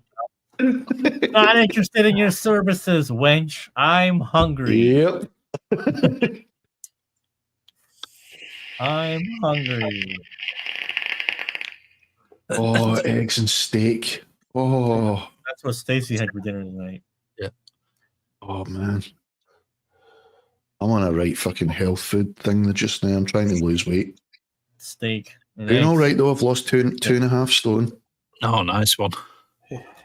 Yeah, dude, I'm not even trolling you. Fucking eggs, bacon, water, steak. He's lost 2.5 stone in about a week and a half while being on holiday. Oh, no. 2 weeks. In the throat go. 1 pound on. I put 1 pound on that whole holiday, and that was excessive drinking as well. Yeah, we noticed. Yeah. Forgot about it. He's lost about 3 days somewhere. Yeah. Oh, dude. That last holiday in October, I did lose a whole evening. Did lose a whole evening, and apparently I fucking cracked on with some fucking woman and don't even remember it. Oh boy. I remember telling her when I was sober, I'm not interested. I'm not here for fucking anything like that. Just here to relax. She's like, okay. Apparently later on that night, yeah. How'd you come out? I do not remember. I went down the next morning. My brother-in-law to be's like, you dirty dog. And I'm like, what? But you know what I'm talking about. And I'm like, what are you talking about? And he's like, Sarah. And I'm like, what about her? I told her I wasn't interested. And he's like, that's not what I saw. And then the whole bar staff, Turkish bar staff come over and they're like, hey, dog. I'm like, what the fuck are you guys talking about? Like, you and Sarah. And even when we went back there 2 weeks ago, we went to, it was a different hotel we went to this time. But we went up to visit the guys because sister and her family have been going there for years. So it's the first time that they've not even been to this hotel in years. So we thought we'll go up and visit them. It's their friends of the family now. Went up. What's the first thing one of the barmen says? Sarah's coming in a month.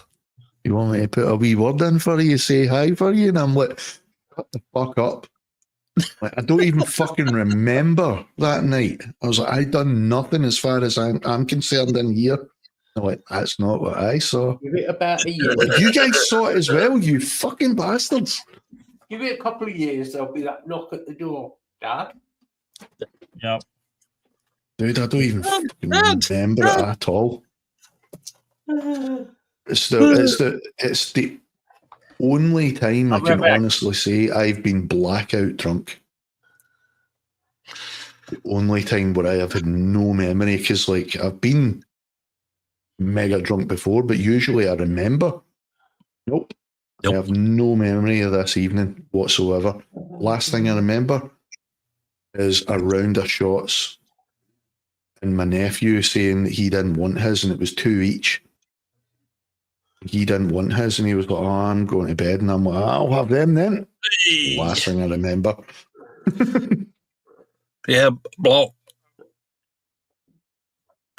when I first, before I even started this YouTube thing, I had Studio One at first, and I did try Reaper, and I just couldn't get on with Reaper at all. I just found Studio One a lot easier to use, so I stuck with it.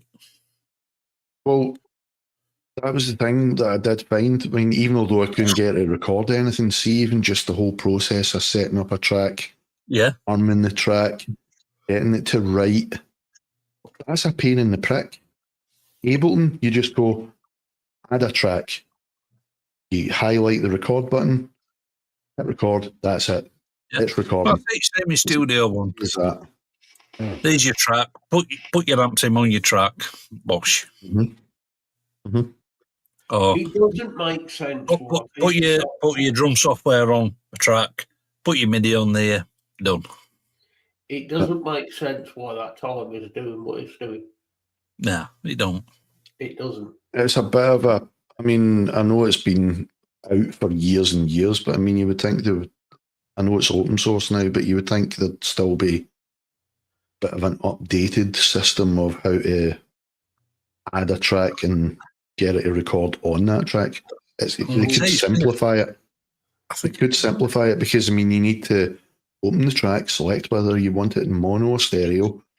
Then you need to arm the track. Then you need to hit the write button. Because if you arm the track and hit record, it's not going to write anything until you click that W. It's too fucking convoluted for me. Yeah. Ableton, add a track, hit the record button, on the track, hit record at the top. Done. You see, it's got to be a software issue.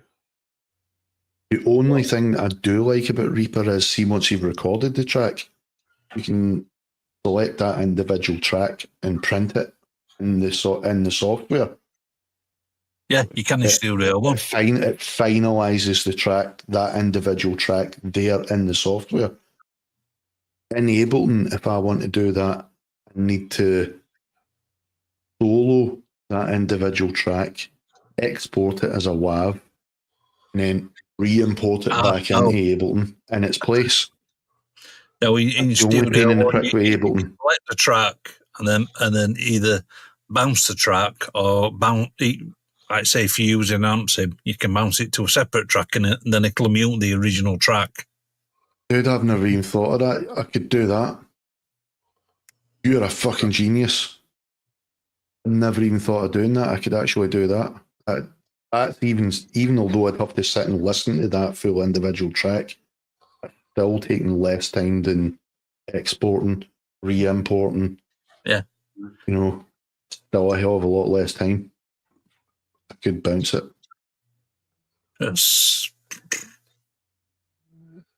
If I bounce the a words track, of Billy Connolly, he's fucking right.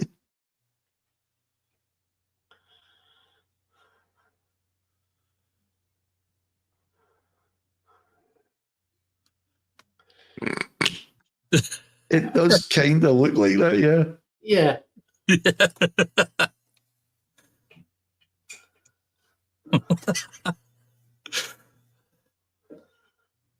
Yeah, if say I bounce a guitar track to a new track, minute and it's done.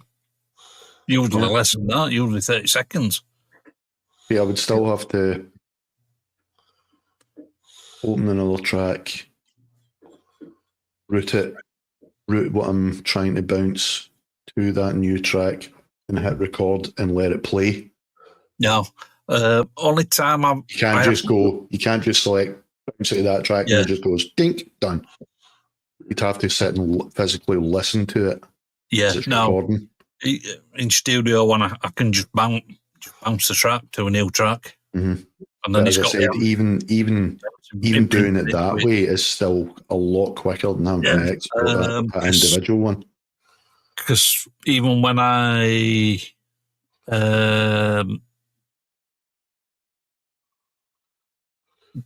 do MIDI drums and then convert them to audio, it'll put out separate. It'll print the WAV files out to separate files in a folder, but then there's an option where it'll put them straight back into session. Yeah, those are the only things I don't like about Reaper. Ableton.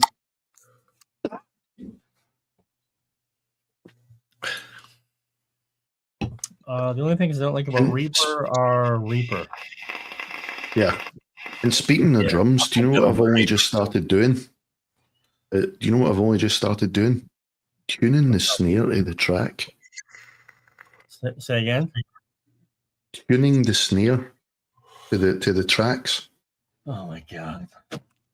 You definitely are doing too much electronic production. It does work. You see what I'm working with here, Scott? Is that when you're using like your Moog synthesizer? No. If it's electronic, you can leave it tuned to however it's fucking in the tin. You can just leave it as is. But Oh, it does work because the overtones and stuff are in tune with everything. Yep. If it's moving about a lot, you don't have to do it. But I mean, if it's something that's not moving about too much, do it then. Like the song is in a key. Yeah. Mm-hmm. But that song, that cover that I played earlier, I'd do it with that because most of it is just in standard E. It's all just riffing on that E. So I thought, fuck it, I'm going to try it. And I tuned the snare into it. And it really fucking worked.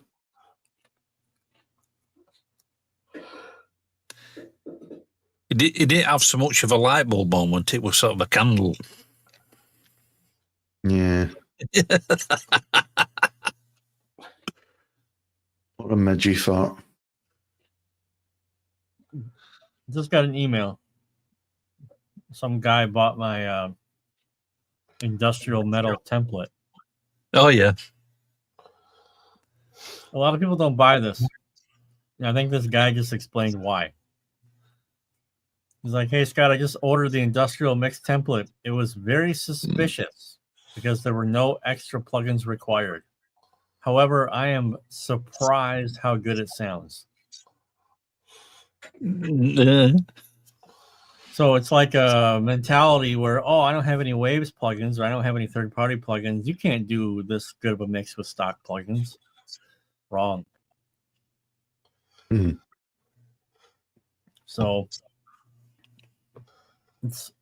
that's the thing. When guys on Nail the Mix and stuff say that you can get studio quality mixes with stock plugins, that's absolutely the truth. The caveat, you have to know what you're doing. Mm-hmm. Evening, Astro Creep. Indeed. So, fucking hell. I think I might fuck off and I think we'll call it at that. You know, we win 3 hours 20. Yeah, I think we'll call it at that. I think we need to give old Maddie. We need to give Maddie an achievement for tonight's work. In that he said less than 300 words in 3 hours 20 minutes. Now he's saving all his rants for his own show on Sunday. Yeah, and to be fair, we were going audio nerd. We were going audio software nerd. I'm more impressed that Scott can count above 100. It's difficult. I have a cheat sheet right here to show me. Oh, that's Scott.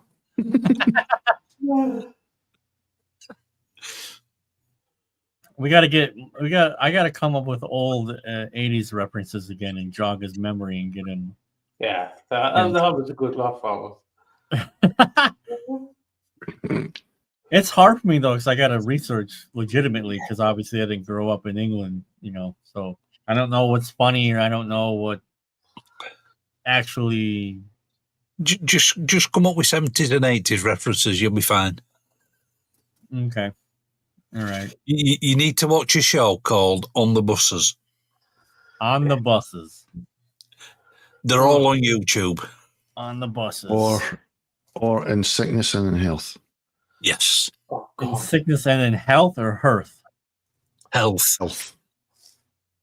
There's a show you wouldn't be able to do, Nelson. It's an old show about an old racist guy. I already like it. And the show is rife with racism, but people made the mistake of thinking that was what was funny about it. They missed the point. The guy that played the racist was Jewish and was actually taking the piss out of racists. Yeah. That's where the comedy came from. But people misunderstood and just thought, racism's funny. That's nothing new. No. That's what Jews do all the time. That's what Archie Bunker was written by a Jewish guy. That whole show is written by Jews. Well, it was him a few years before we Love Thy Neighbour. It was the white guy that always ended up in the shit. Yeah. Holy fuck. The same guy? On the Buses is from 1969. Yeah, that's when he started. Yep. Holy shit. The guy that plays. I'm gonna see nothing but white people. That's gonna be glorious. The guy in Sickness and in Health. In there.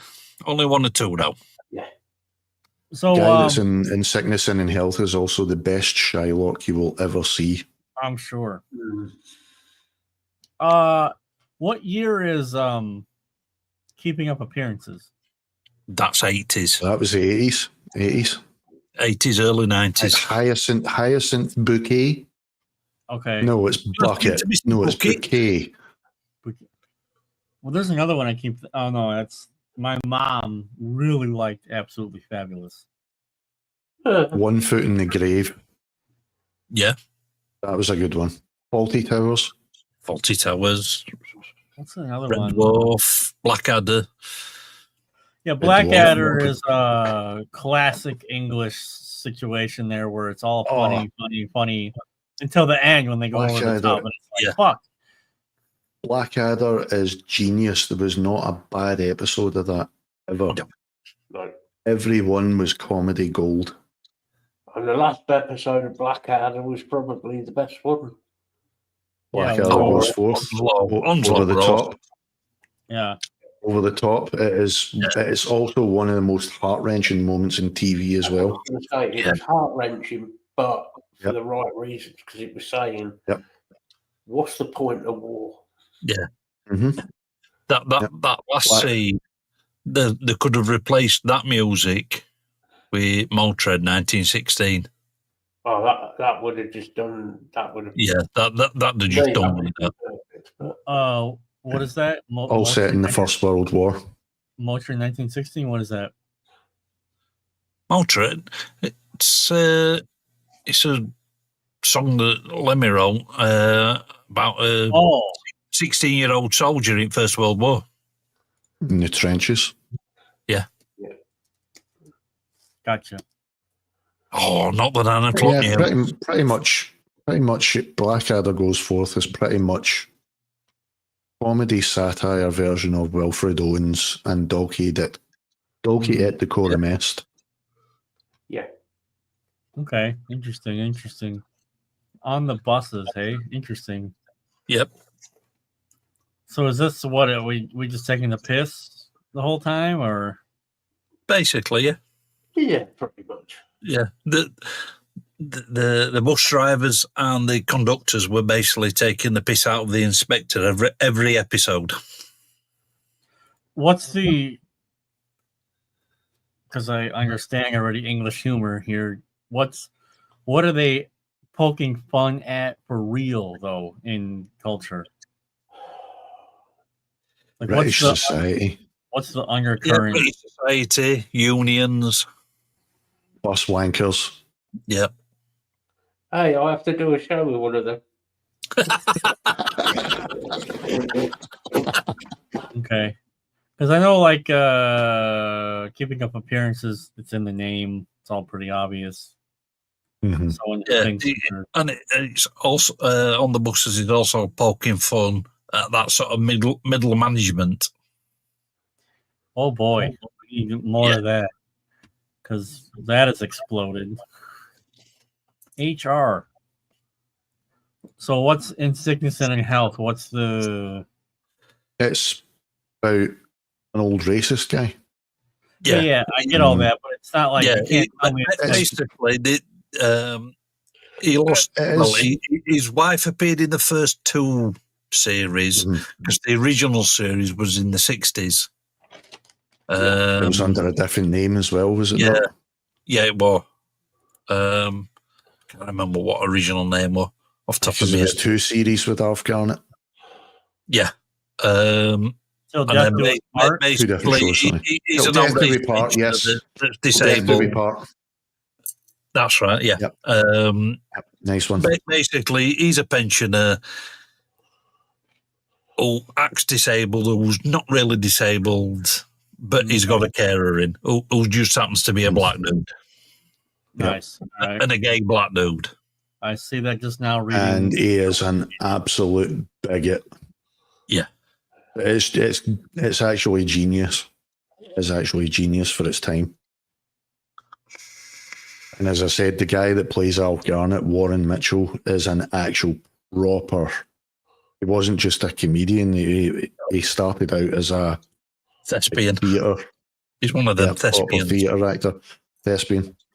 As I said, he played Shylock in a BBC version of The Merchant of Venice. He did a lot of Shakespeare. He done a lot of Shakespeare, but Merchant of Venice that he done, I've never seen anybody play Shylock better since. Well, he's Jewish, so that's why. Yeah. Yep. Well, I mean, the whole point of Shylock is just character did get the absolute piss ripped out of him. When you think about it, I mean, Bassanio just fleeced him, absolutely fleeced him. Yep. And thought he was going to get away with it. And Shylock's like, do you know what? I'm sick of people taking the piss out of me just thinking because I'm Jewish I've got loads of money. Fuck you. Give me a pound of your flesh. So you're supposed to feel a bit of sympathy for him as well as despising him. And he's the only one that I've managed to that I've ever seen playing it that way, because I've seen he played it done really well. Yeah, I've seen it at the theatre. Also seen a couple of other adaptations, as well as the Hollywood version with Al Pacino playing Shylock. Pacino was good. Pacino was good, but he just played him as an absolute fucking creepy little of a guy. You didn't feel any sympathy for him at all. No. I think I might have a look at On the Buses first. I don't know. Looks that's good. Interesting. Yeah, we've sent Tyler down that rabbit hole as well. Yeah, I mean, it's just. How can I say this? I mean, to be honest though, I think. Go ahead. I think Blackadder's more up your street. To be honest, if I'm being honest, I think Blackadder is more up your street. It is rife with sarcasm. Yeah. And really it's really intelligent humor as well as daft humor. Hello, darling. I kind of mean this in a nice darling. Take a letter, darling. But I don't think Tyler. I don't want to offend Tyler, but I'm going to. But I don't think Tyler really gets our sense of humour quite yet because of his age as well. Captain Flashheart. You gotta think of like, even though I'm like you guys are all older than me, but I grew up also like getting Ab Fab and Mr. Bean in America. That was like you had to watch at a specific time on a specific day, and you missed it, and that was it. You weren't getting it until next month. You know, there's a difference. There's a difference here, Scott. You've been out of America. Oh yeah, fair. You've seen other. I don't mean this nasty to Tyler. I really, really don't. I think what he's meaning is you're more cultured than the average American. Yeah, more cultured. He'll think I'm paying him a compliment now. But no, it's true. Tyler's. I mean, I've never been to England though. I mean, I've never been. I mean, well, you might not have been to England, but you've been around the European sense of humour for a while. We'll put it this way, right? America actually loves British humour, hence why they try to remake so many of our fucking comedy shows. They fell flat in their face because they were then American, they weren't British. It lost its fucking soul. I think the only thing the Americans tried to remake Ab Fab, fell flat in his face. What was the only one that didn't? What was the remake of Ab Fab? I can't remember what. I think it was still called Ab Fab. I think they still call it Ab Fab. Huh. But I think the only one that didn't fall flat in its face because they didn't just do a direct adaptation and just change it to an American scenario was The Office, because they changed the characters. Yeah, the Americans tried to do a version of The Young Ones, and they even get past fucking pilot stage. Oh, The Young Ones! Holy shit! The young ones is fucking brilliant as well, man. England, and then Wales. When I say England, I don't use the politically correct term of Great Britain because I just don't. It's England and then Wales, Scotland, Ireland. Those are all separate places for me. It's the United Kingdom. No, it's not united at all. So there is fuck all united about this country, mate. Oh no, it's united in name only. So I just mean like what I meant by that is like I know there's a lot of inside jokes, like watching On the Buses, for example. Yeah. I'm only curious to learn, like, that time doesn't exist anymore anyway, but I'm curious to learn when I watch it what kind of humor is built on just colloquialisms or things that just was everyday life back then. That's why I asked you what is really fuck you up. That's why I asked you what is On the Buses really making fun of, like for realsies, like Monty Python. Really fuck you up and tell you to go and watch Still Game. Oh, Still Game is fucking class. Yeah. On the Buses is sort of like taking a piece out of that sort of inspector middle management, but there's a lot of working class.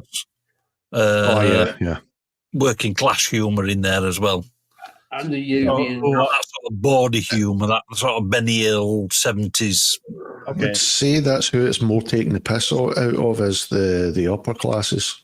Gotcha. Because round about then you were getting the whole fucking labour movement and trade unions. You were getting culture was starting to kind of move away from that whole stiff upper lip thing and embracing the rogues and the braggarts and that type of thing.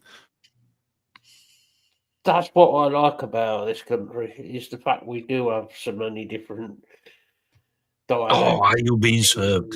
Mrs. Slocum's pussy. I couldn't stand that show, man. Couldn't stand it. Yeah? Oh, some of the jokes in it were pure just comedy gold. But yeah, I just had to hear that cash register. Just to hear that cash register, and I would be like, we could always go with Selwyn Froggatt and the Gaffer. The Gaffer. But how the hell do you explain that to somebody who's not English? Yeah, it's nearly impossible. Yeah. Oh, if you want proper British, well, it was English. If you want proper classic English comedy, you like sketch shows? Fast Show. What is it? The Fast Show. It is absolute comedy genius. Especially second word again, please. Fast Show. The Fast Show. Oh, Fast Show. Yeah. I thought that's what you were saying. I'm like, that can't make sense. There's one guy in it in particular, Paul Whitehouse. Yeah. Everyone in it, it's a whole range of different characters. Each episode, it's a whole blend of different characters, and each sketch is only like a couple of minutes long. Hence the name, The Fast Show, because it's like bombarding you with sketches. There's this one guy, Paul Whitehouse, just steals the show. Especially one guy, he's called QC Raleigh Birkin. And he's like this old, grizzled, fucking alcoholic guy that was like upper class, but you can't hear anything that he says. It's just a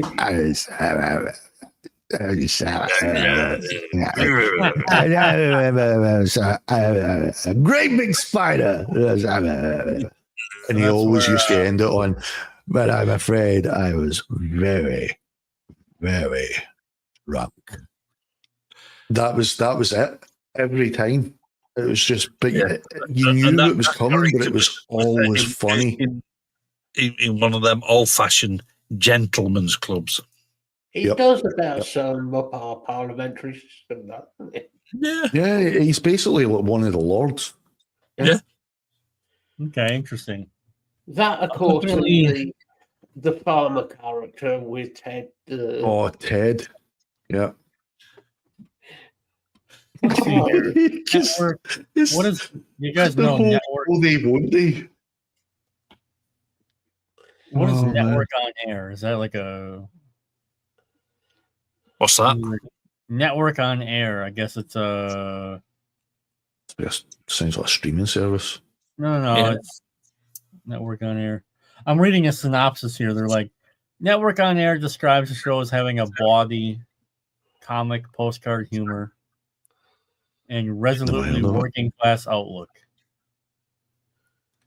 Network on Air, I guess, must have been a TV show or a magazine or something in England a while ago or something.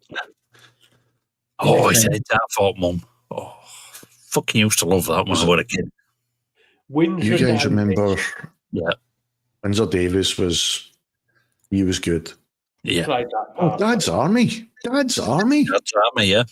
Arthur Lowe. Don't tell him, Blake. You stupid boy. You're doing the wrong voice. You should be doing the Undertaker. Just. We're doomed. What do you got there, Luke? Don't panic. Oh, fucking hell. This is what I mean. Like, there's so much to learn and being able to be so like, even though I've been in Eastern Europe for a really long time, a lot of learning how to live here is learning the inside jokes. Yeah. Learning when someone says a word, the iceberg of depth of what that word means. Yeah. Yep. The inflection. You know, like that's a big word for you. Sounds painful, that. I can be verbose. End the show. He's gone all funny. Time to end the stream. There's a bit more depth here than the Mariana Trench.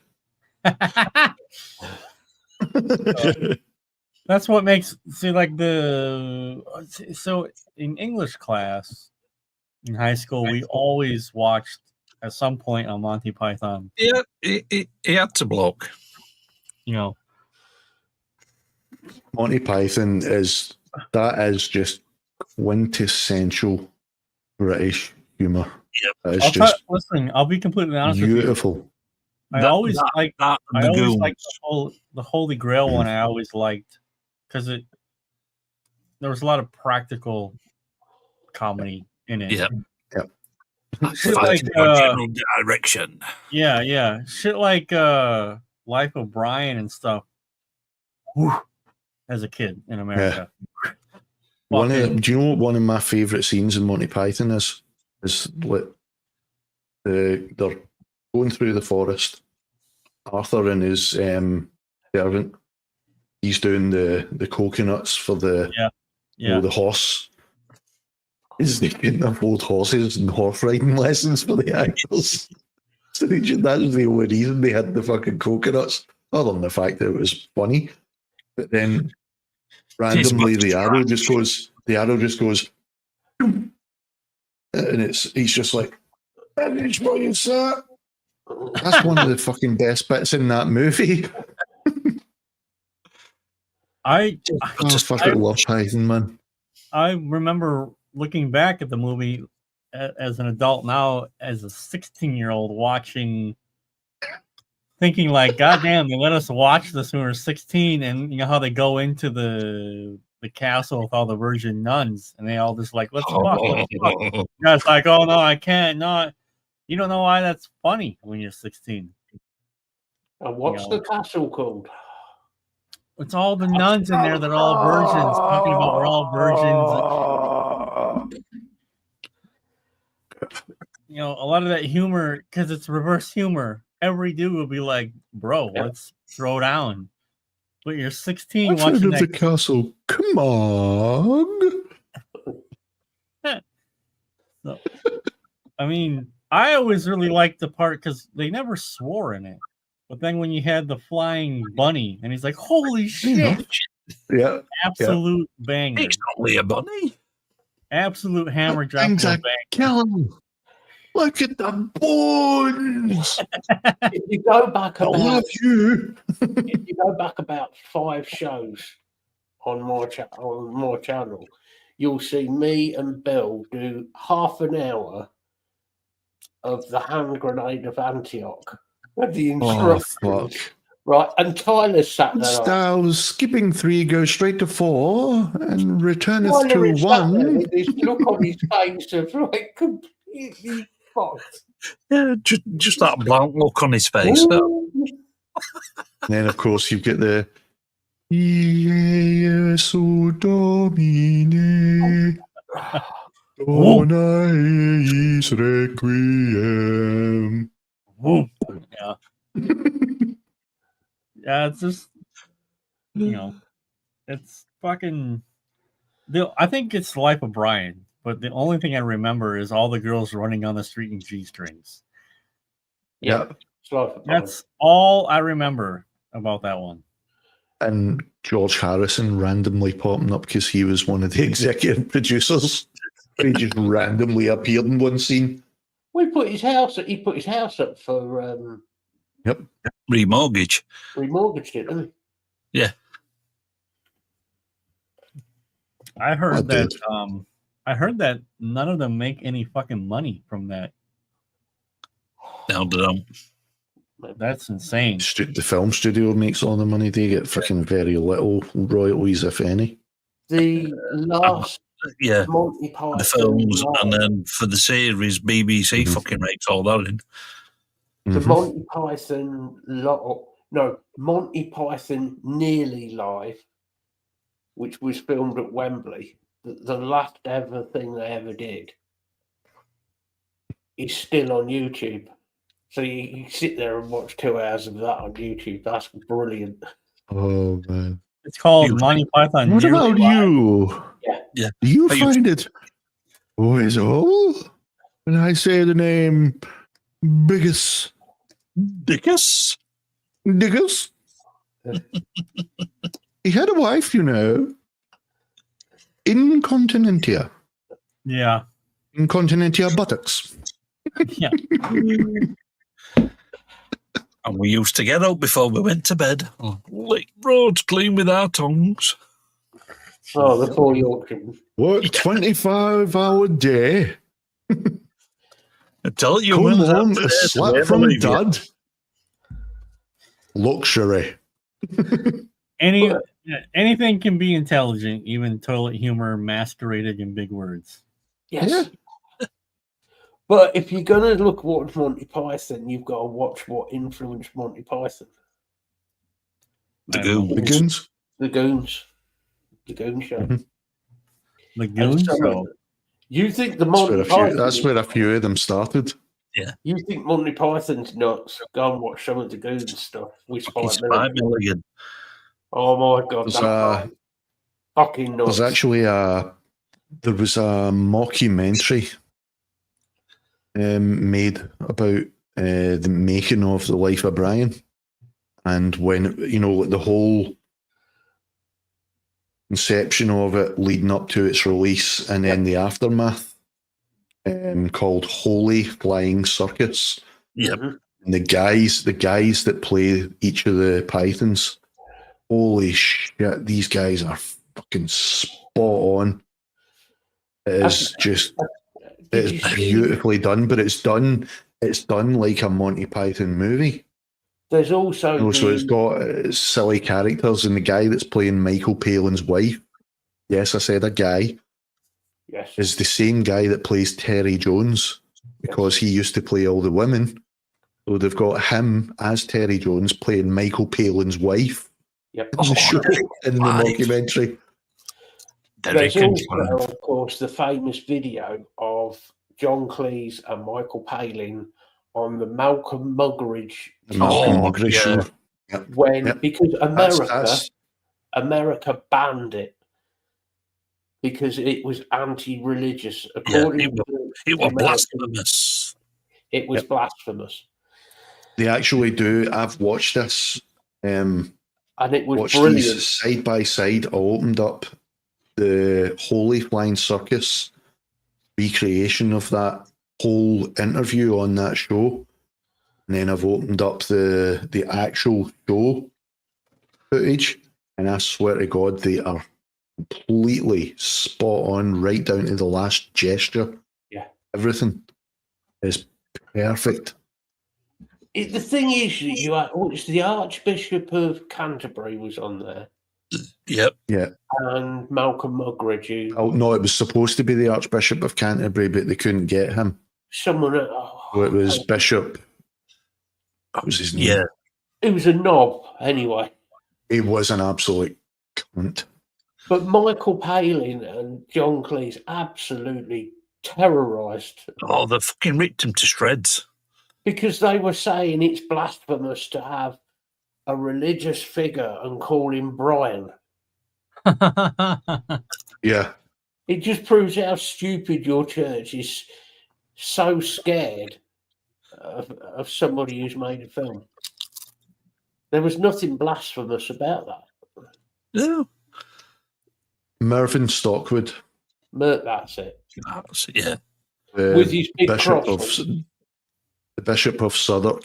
They were wanting the Archbishop of Canterbury, but he wasn't available. So they got this other guy on, the Bishop of Southwark, Mervyn Stockwood, who basically thought and dressed like he was the Archbishop. He had the most bling cross on you have ever seen. Yep. It was like Billy Connolly on acid. That interview, though, that whole interview is just brilliant because the one thing they got right in Holy Flying Circus, the mockumentary, you see a big conversation afterwards between Michael Palin and John Cleese, and before. John Cleese is usually the one that got really, really fucking irate and angry defending Python. Whereas Michael Palin, like even back then, like now he's still regarded as the nicest man in Britain. Yeah. Back then he was still regarded as that because he never lost his temper. This was the one time that he actually was, you can see it in the interview, and even in the original, he was seething. Yeah. He was so pissed, you can see him literally gritting his teeth. And John Cleese was the one that was kind of, having a laugh and making light, it was like a complete role reversal. It was so ridiculous that how they viewed a film. And they didn't watch the movie. No. Yeah, we haven't watched it, but they got as far as the Sermon on the Mount, and that was it. They walked out. Yeah. But they missed the whole fucking point. Yeah. Do you know what I think? The Sermon on the Mount is literally the first opening minute. I think they walked out. Watching that interview back then and watching The Life of Brian was what influenced me on religion. Seriously, I think that is partly what influenced me on how ridiculous religion is. Same here, other than the fact that my mum always said, he's not the Messiah, he's a naughty boy. It was ridiculous. It's meant to be ridiculous. It's meant to be funny. I mean, didn't Henry V play fuck games with religion so he could keep marrying women? Wasn't? No, Henry VIII. Hey, my bad. Well, I knew it was a Henry. Yep, it was Henry VIII. I've mentioned this before, but the one Bible that is pretty much only acknowledged these days by Christians, the King James.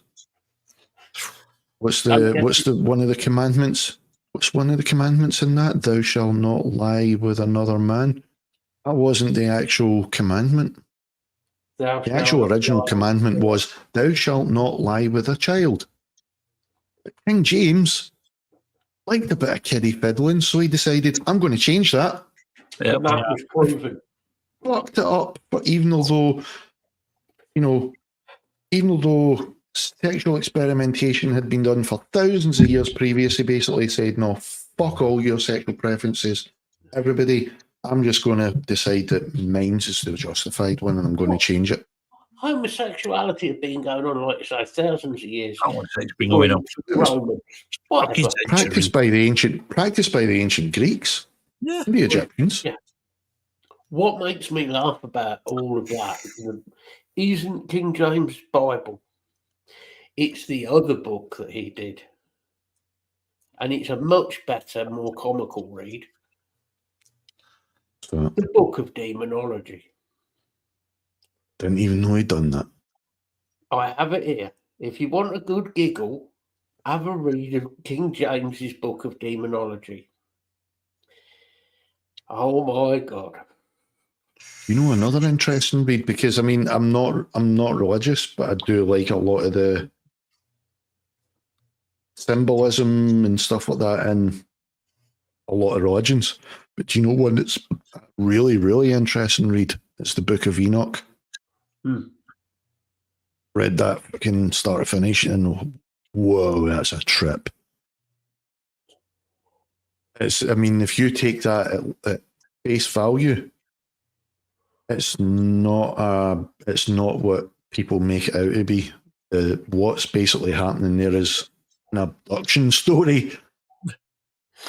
That's the one, Lisa. Enoch was basically visited by beings from up there and taken on board a fucking flaming chariot, a wheel.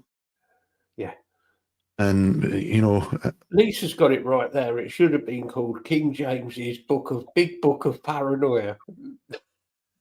Because honestly, some of the stuff that's in it, you would piss yourself laughing at. Honestly, it's... He was the man who destroyed the pagans in this country. He destroyed... Brought about the whole fucking Inquisitions. Brought about the Inquisition. He brought about against paganism and brought about the witch trials. And that anybody who is druid or a pagan is a witch. Would be fun then. So technically, I'm a witch. I'm a witch. How do you know she's a witch? How do you know she's a witch? Well, turn me into a newt. What about all right now, though. Hey boys, anyway, we were finishing. I'm gonna go take a piss and then I'm gonna go chill. Yeah. But next time, I gotta sit like this so my head's in frame. Next time you do a stream, definitely let me know. It's always a good time. Absolutely, dude. Call you a bunch of cunts. I just love being on the stream. I can say cunt. No problem to that features. Oh, that's fucked it again. Yeah. Here's another one for you. Bollock chops. Pork polyp or pork? Bollock. Oh, bollock chops. Yeah. Bollock chops. Nice. Could have gone with ball bag. Or ball bag. Ball bag. Ball bag's a good one. I haven't heard ball bag in a long time. Oh no, you change the double L for a W, so it becomes ball bag. Yeah, ball bag. Ball bag. Yeah. Ball bag. Is that just worse than a ball bag? Like, that's the Glaswegian version, which is even harsher. Oh. It is when done in the full Scottish Glaswegian accent. Pissed. Ball bag. Yeah.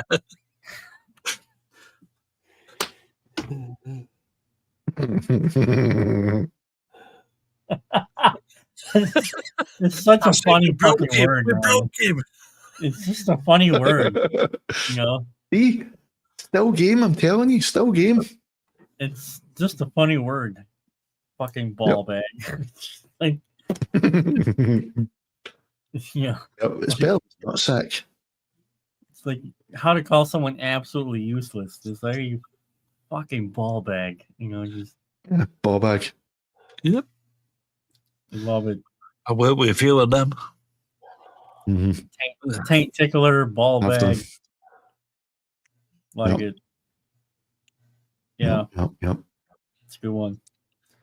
Yeah. Oh, 4 hours. I think we'll call it to that. 4 hours. 4 fucking hours. Jesus. You know what? I'm calling it New Year's stream where we do an 8-hour stream. I'm not even doing an outro except let's release a video. Go watch. That's it. Actually, we've released quite a few videos this past few weeks. What? You are not claiming ball bag as a Dutch insult. You can fuck right off. Yeah, that's ours. We're having it. We're keeping it. Klutsack doesn't have the same angst as ball bag. Actually, look at this. I get the feeling that Block likes to credit everything to his Dutch superiority. Be a punch up with the Dutch again. Dutch. It's a bit like Trump, isn't it? There are a lot of I came Dutch up with that. I came up with that. That was my idea. Never been done before. It's my idea. Hold on a minute. Whoa. I just had a scary thought here. Are you sure Trump isn't Dutch? Well, he is orange. Well, apparently he's Scottish. He's off over He's about as Scottish as what fucking Biden is Irish. Yeah. The Scots are trying to block him from getting into the country right now. Anyway, we invented Trump. You guys are going to love it. It's going to be great. It's huge. It's bigly big. Oh, Lisa's not feeling very well, bless her. I'm going to show you guys the best EQ trick ever. You're going to love it. It's the best. It's really the best. No one's ever done it. Never been done before. Never been done before. That's it, Block. No one's ever seen it. No one's ever seen the likes of it. No, it's incredible. Once you see how easy it is, you're going to think, wow, how did I do this before? Okay, bye. Yeah, go fuck yourself, G-Man.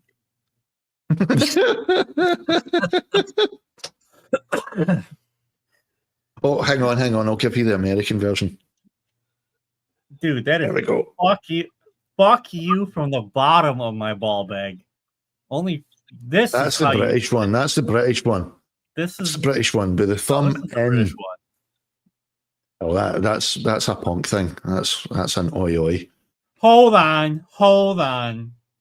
Let's get the real British here to tell me how the fingers work, not some fake British guy. Like Actually, you. It was Churchill originally. That was the Victory V, which then became a sign of.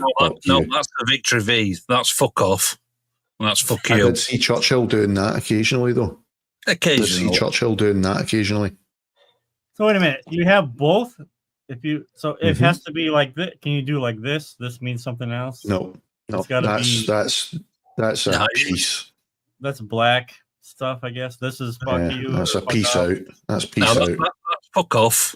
That's fuck you. And if you want to be technical, that 2 fingers actually meant to the French, I still have 2 fingers, my bow fingers at Agincourt. That's where it originally came. For shooting arrows. Yeah. So literally does mean fuck you. Oh, there you go. Block just backed you up on that. Block just backed you up. Yep. So fuck off, fuck you. I wonder why in America we never did but this never carried on over. No, because that was the chosen finger, wasn't it, for fucking you? I can't even. I think the Scots finger broken. This is how you do it. I've always saw the American one being like a thumb out or thumb. Yeah, the thumb out sometimes. Yeah. British, we don't angle we don't square off the knuckles. We're just like, fuck you. Isn't this incredible? Like some guy's sitting there like, I'm so fucking mad at this guy. I want to show him how pissed off I am mad at you. You know? Yeah. I prefer the other Scottish approach of just headbutting them. Yeah. That's pretty effective. Taking a knife and just going. The Glasgow smile or whatever. It's called the Glasgow. It's a bit extreme, that one, but it does have a good effect. My God, the fucking Scottish can be brutal people. Holy shit. That's why they built 2 walls to keep us out. called. He was out of England. They fucking knocked it down. The cutting somebody up the cheek is called chibbing. Chibbing, yeah. Or a Glasgow smile. So it's both. Yeah. Yeah. So the point of doing that is to fuck somebody up. Yep. Well, I wouldn't want it doing to me. That's why the character in Sons of Anarchy was called Chibs. No, wait a minute. And that wasn't makeup. That wasn't makeup. He did if it's meant to cut all the way, or is it just meant to scar? As far as the knife would go. If you go to Glasgow, there's people with some really nasty. Yeah. But the guy that played Chibs in Sons of Anarchy, that was our genuine Glasgow smile. I remember he used to DJ. He used to be a DJ in Mary Hill, which is literally next to where I was brought up. It was bound to be a town or two over.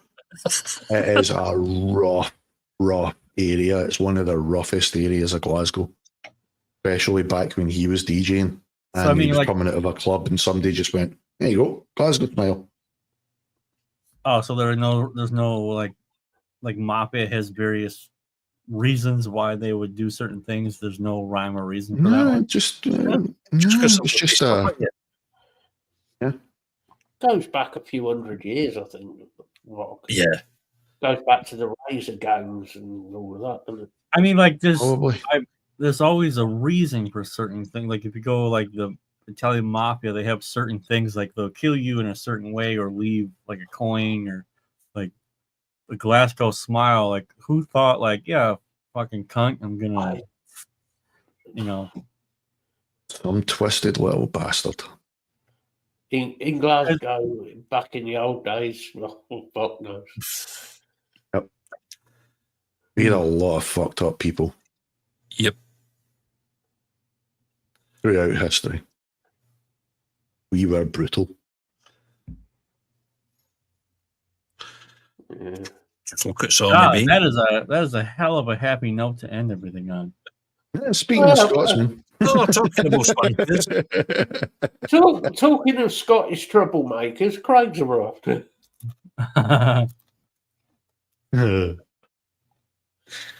Fucking fair enough, boys. Anyway, that's like 3-4 times now we've said we're ending. You keep talking. That's the problem. God damn it. It's not just me. It's not just me. Don't blame me. You talk more than my daughter does. Holy fuck. Blah, blah, blah, much. Blah, blah, I live on my own. I live on my own. You're my only people I talk to. No, open up ChatGPT like every other fucking lonely guy does. Okay. Start sexing up the AI. Don't get me started, man. You won't be able to stop. Your palms will be super hairy. Cheating with your right hand with the left. Not going there. Yeah, here we go. He's still thinking about his holiday date. That's what it is. He's trying to remember what he did. Don't, man. No, I'm trying to forget still. Trying to forget what I don't remember. Oh no, I remember what she looked like. Just because I was talking to her while I was sober, it was just I told her already I'm not interested. And then later on, apparently I was. I just don't remember that part. Whiskey's a wonderful thing. I was gonna say, I think we call that liquid courage. Yep. Too much whiskey and too many shots. Liquid courage. Why don't you just Is do your whatever fucking hair purple? Somebody spiked my drink. That's a possibility as well. It's a get out clause there, you see. She did. Yeah. She reverse roofied you. Yep. I didn't blame her. Oh God, I've given him more confidence now. Jesus Christ. All right. Always a pleasure, guys. Thanks for inviting me. Appreciate it. Absolutely, dude. Always a pleasure. You twat. No, that's for... Hold on, where are you? There. That's for this guy. Here. Fuck this camera.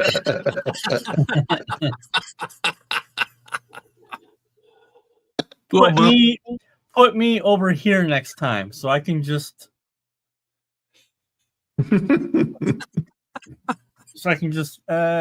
G-man anytime I want.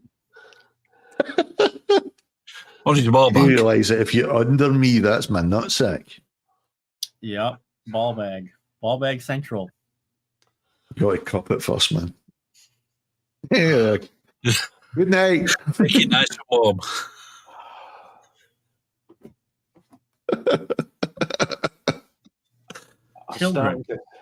I'm starting to think the show can't go much further down, but oh, we can. But I think we best end it before we do. Get fucked. I mean, thank you. It's a pleasure. Hopefully, one of these days, when England is a safe country for me to visit, we can do a pub crawl. Oh, fucking damn right. We'll take you up to York. All the good pubs in York. You're going to bring him back or just leave him there? You mean tornado country? Yeah. Take him to Whitmore-Gate. I want to go to that. Whitmore-Gate. Yeah, you fucking cunt. Yeah, I Wikipedia'd that and everything. Yeah, that's a real thing. Also, like the shortest street in the world. It's the shortest street in the world, but with the longest name. Yeah. Absolute fucking bullshit. Whitmore-Gate. Yeah. I want to go to that Viking museum that's up there by the wall, too. Oh, Jorvik. That's good, bro. Yeah.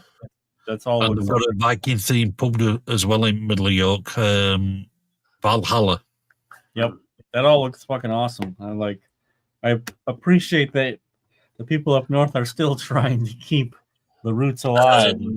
And there's a pub just outside the city centre called Artful Dodger, and all the plays like death and thrash metal and punk. It's fucking awesome. God damn it. Can you fly into England anywhere except Heathrow? Or do you have to go? Manchester? No, you can go Manchester. Anywhere up further north? Well, you could fly into. Would you call it Prestwick? Prestwick, yeah. Glasgow, Prestwick, which it's not Glasgow. It's like miles away from Glasgow, but for some reason it's called Glasgow, Prestwick. Classic, yeah. It's pretty far south. Yeah. Yeah, because I'm not too interested in the south. I mean, nothing against the southerners, just... it's South Scotland. South Scotland. No, I meant southern England, London, and... I don't blame you. You don't want to bother with that. I pretty much want to stick to Viking country. I want to see the wall, touch the wall, check it out. Even the Londoners don't want to be in London anymore. Nope. Don't they still have remnants of Roman settlements up there, up north? Yeah. All over the country, you'll see it. Even before then, to Pendle, and they've still got remnants at witch trials. Holy fuck! Okay. Bath as well. Go to Preston. There's still a few witches. Yeah, that's cool. I mean, like, that's all really cool stuff to me. But the drink shit beer in Preston. That's important stuff to preserve. I mean, that's all who you guys are, you know. That's the kind of stuff I'm interested to see. I don't care about the cities very much. I want to see, like, if I went to Sweden, I would want to go fucking up north. I want to go north. Same with, like, Finland or something, because that's arguably probably where things are still, I don't want to say unchanged, but more traditional. It's not London. Yeah. No. Just out of curiosity. York's a good place to go because you've still got that sort of, it's original Tudor buildings.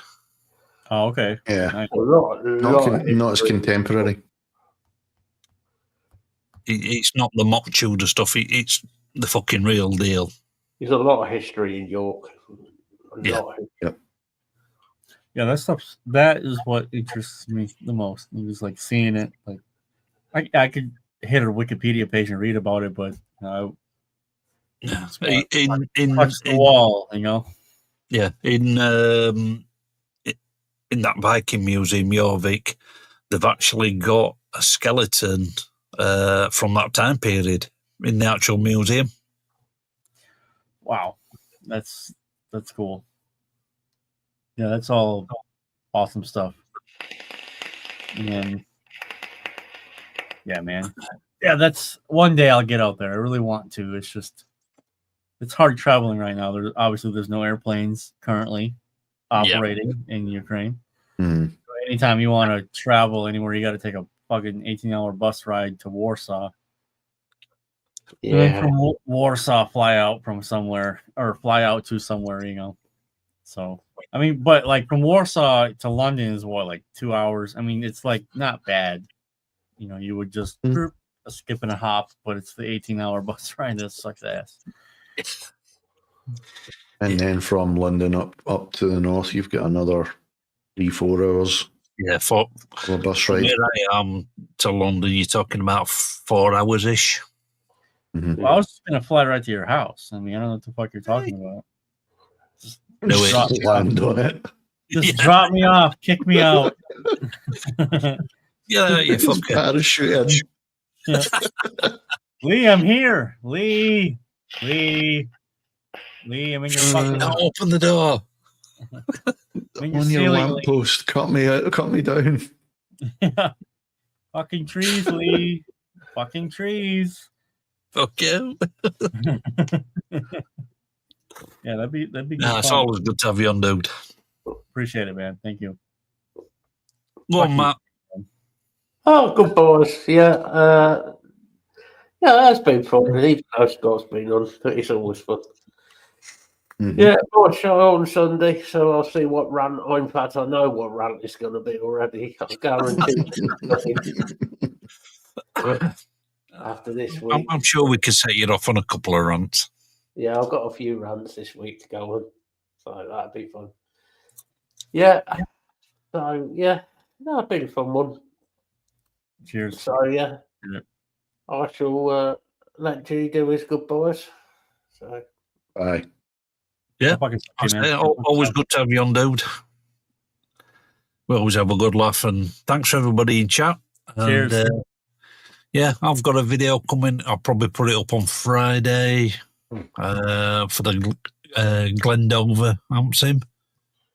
And yeah, keep it loud, keep it heavy. Cunt. Penis.